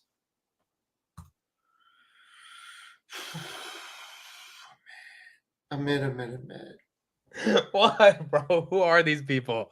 The fact that you don't know, you've never seen these movies is just like I crazy. know what Forrest Gump is. I've never seen it, but I know what it is. I haven't watched it. So, never seen Animal House, which is I've never just seen Space crazy. Jam either, to be honest. I need to watch that. Have you ever seen Dazed and Confused? No. Whoa. Dazed Whoa. and Confused. What is this? Dude, you don't know like one of the most. See, I know who Matthew McConaughey is. I don't have to Okay, say who Matthew No. McConaughey's most infamous line is in Dazed and Confused. What's the line? Type in Google. I guarantee you it comes up. Matthew McConaughey, most infamous line. I guarantee you it comes out of Dazed and Confused. Guarantee you. All right. It's one of them. I keep getting older and they keep staying the same age. That is his most infamous line. I keep getting older and they keep staying the same age. Most infamous line from one of Okay, those no, I infamous- did watch Full House. Full House was a great American show. I love Full House. That was great. I mean, did you see Ace Ventura, Pet Detective? My unborn child knows more about movies than a bit. Wait, what? Ace Ventura? You've seen Ace Ventura, right? No? What is Ace Ventura? What are you saying? What is this? Oh my God. Ace Ventura Pet Detective 1994? Okay, did you see Gross Point Blank? Who's Troy Evans? Tell me you've seen Gross Point Blank. Gross. Never seen Gross Point Blank. John Cusack, Dan Aykroyd. Oh, Minnie Driver was the girl in freaking in Good Will Hunting. I know her. Dude. You're killing me, man. Minnie is beautiful, bro. She's Tell great. me you've seen The Sandlot. I've heard of The Sandlot. Little Giants? It's Adam Sandler's in it, right? No. Did you see Little Giants? No. I've seen Rush Hour. You've never seen Little Giants, the annexation of Puerto Rico? You've never seen What Little type Giants? of No, I've never seen Little Giants, the annexation of Puerto Rico. What is it? It's like the most famous football play in the movie, the annexation of Puerto Rico. No, I've never seen any. Oh, dude, Little Giants is freaking great. You're trolling, man. No, I wish I was trolling, bro. Like I really wish. All right. I'm just getting rapid fire. Yes or no? Have you seen Any Given Sunday? No. The program. The program? No. Friday Night Lights. J. Cole has a great mixtape called Friday Night Lights. I listened to that many times. Jermaine Cole. Varsity Blues. I almost was on the varsity team in basketball in high school. Remember the Titans. I've heard of that movie. I've never seen it. Remember the Titans. All right, we're going to go to a different sport. Blue Chips. You mean like IBM? And you are a basketball fan. Blue Chips. I will say it again. There's some blue chip stocks. Yeah, like IBM, Disney, but Tell me you've seen Major League. no, I know there's a thing called Major League Baseball. Ricky Vaughn. You've never seen Major Who's League. Ricky Vaughn? Wild Thing. No, I've never seen Wild Thing. I don't know what the fuck. who's Ricky No, Vaughn? you just asked who Ricky Vaughn is, and I just told you who he is. Wild Thing. What's Wild Thing? Oh, Ricky Wild Thing Vaughn is the pitcher of the Cleveland. What is going on here? What is going on? What is going on? I don't understand. Dude, Like, I had a different upbringing. Lethal Weapon, No, Die Hard. I mean I know what that series is. I haven't watched it. No. Oh my God, man, you're killing me. Like you are legitimately killing me right now. What is Full Metal Jacket? You've never seen Full Metal Jacket, There's a movie called Full Metal Jacket. They should get Jensen Huang to play in that. Private Pile. Full. Was Your Metal- Major Malfunction? Dude, you've never seen Full Metal Jacket? Who's Matthew Modine? Oh my God. Admit. Adam Baldwin. Admit.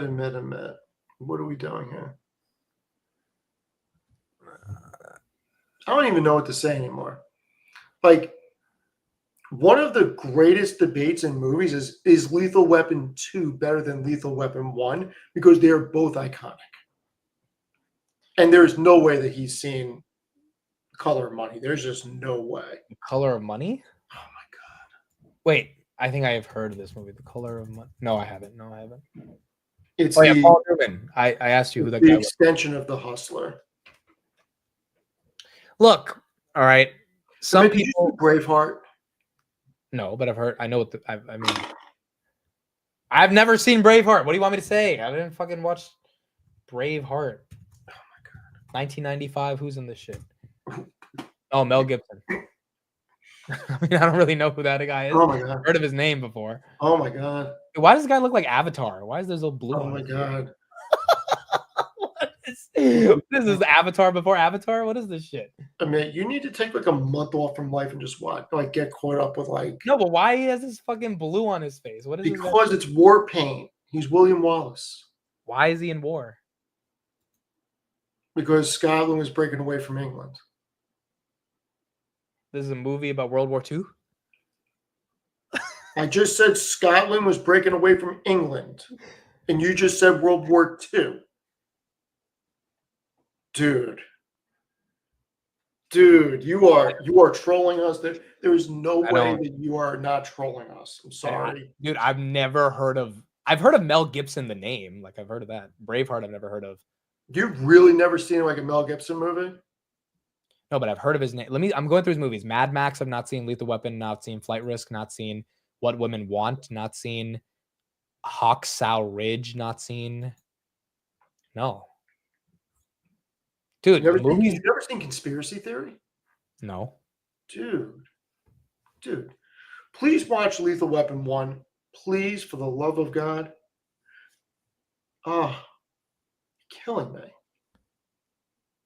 Like, I really don't believe this.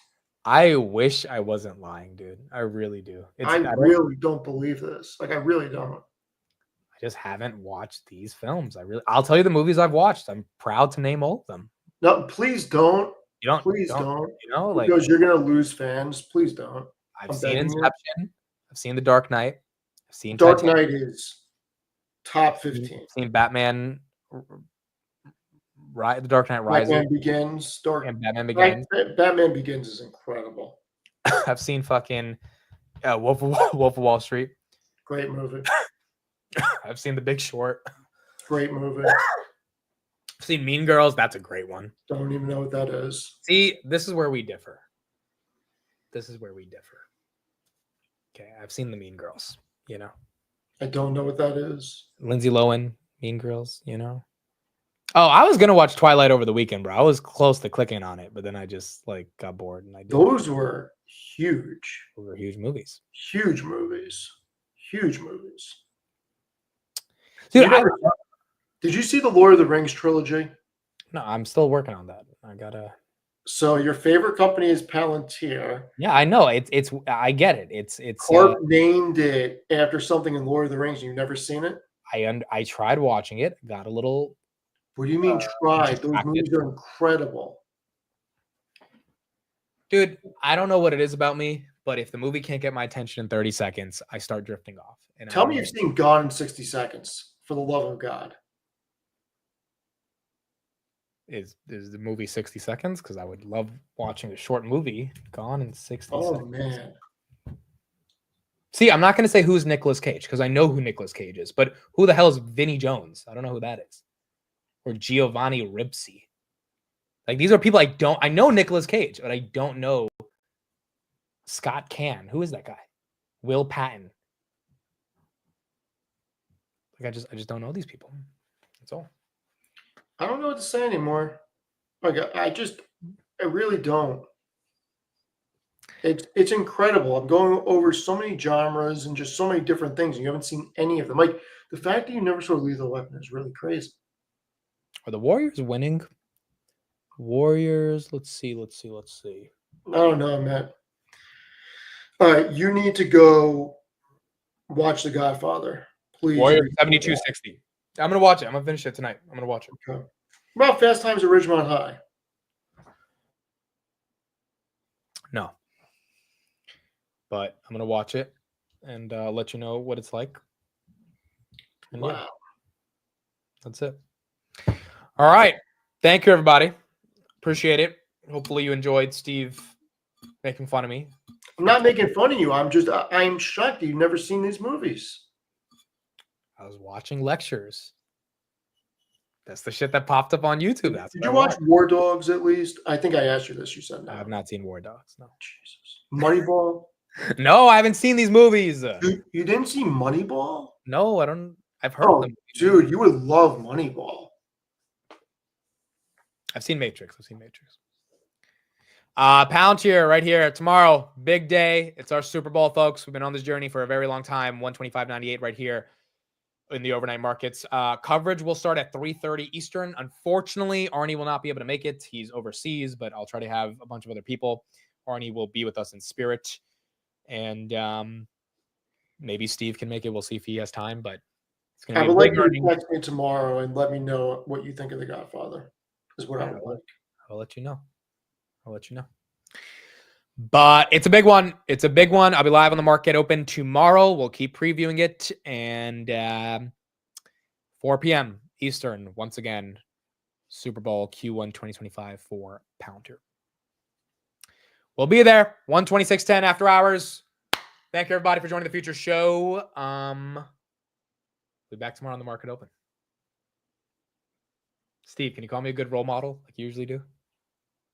Amit, you will be a good role model when you finish The Godfather. Oh, also Steve's article, Berkshire Hathaway. Please make sure to check it out. And I'll put that right there in the chat. And we'll see you guys tomorrow on the market open. All right, I'm going to go have some ice cream. All right. Bye, everybody. Have a good one. Good night. Later.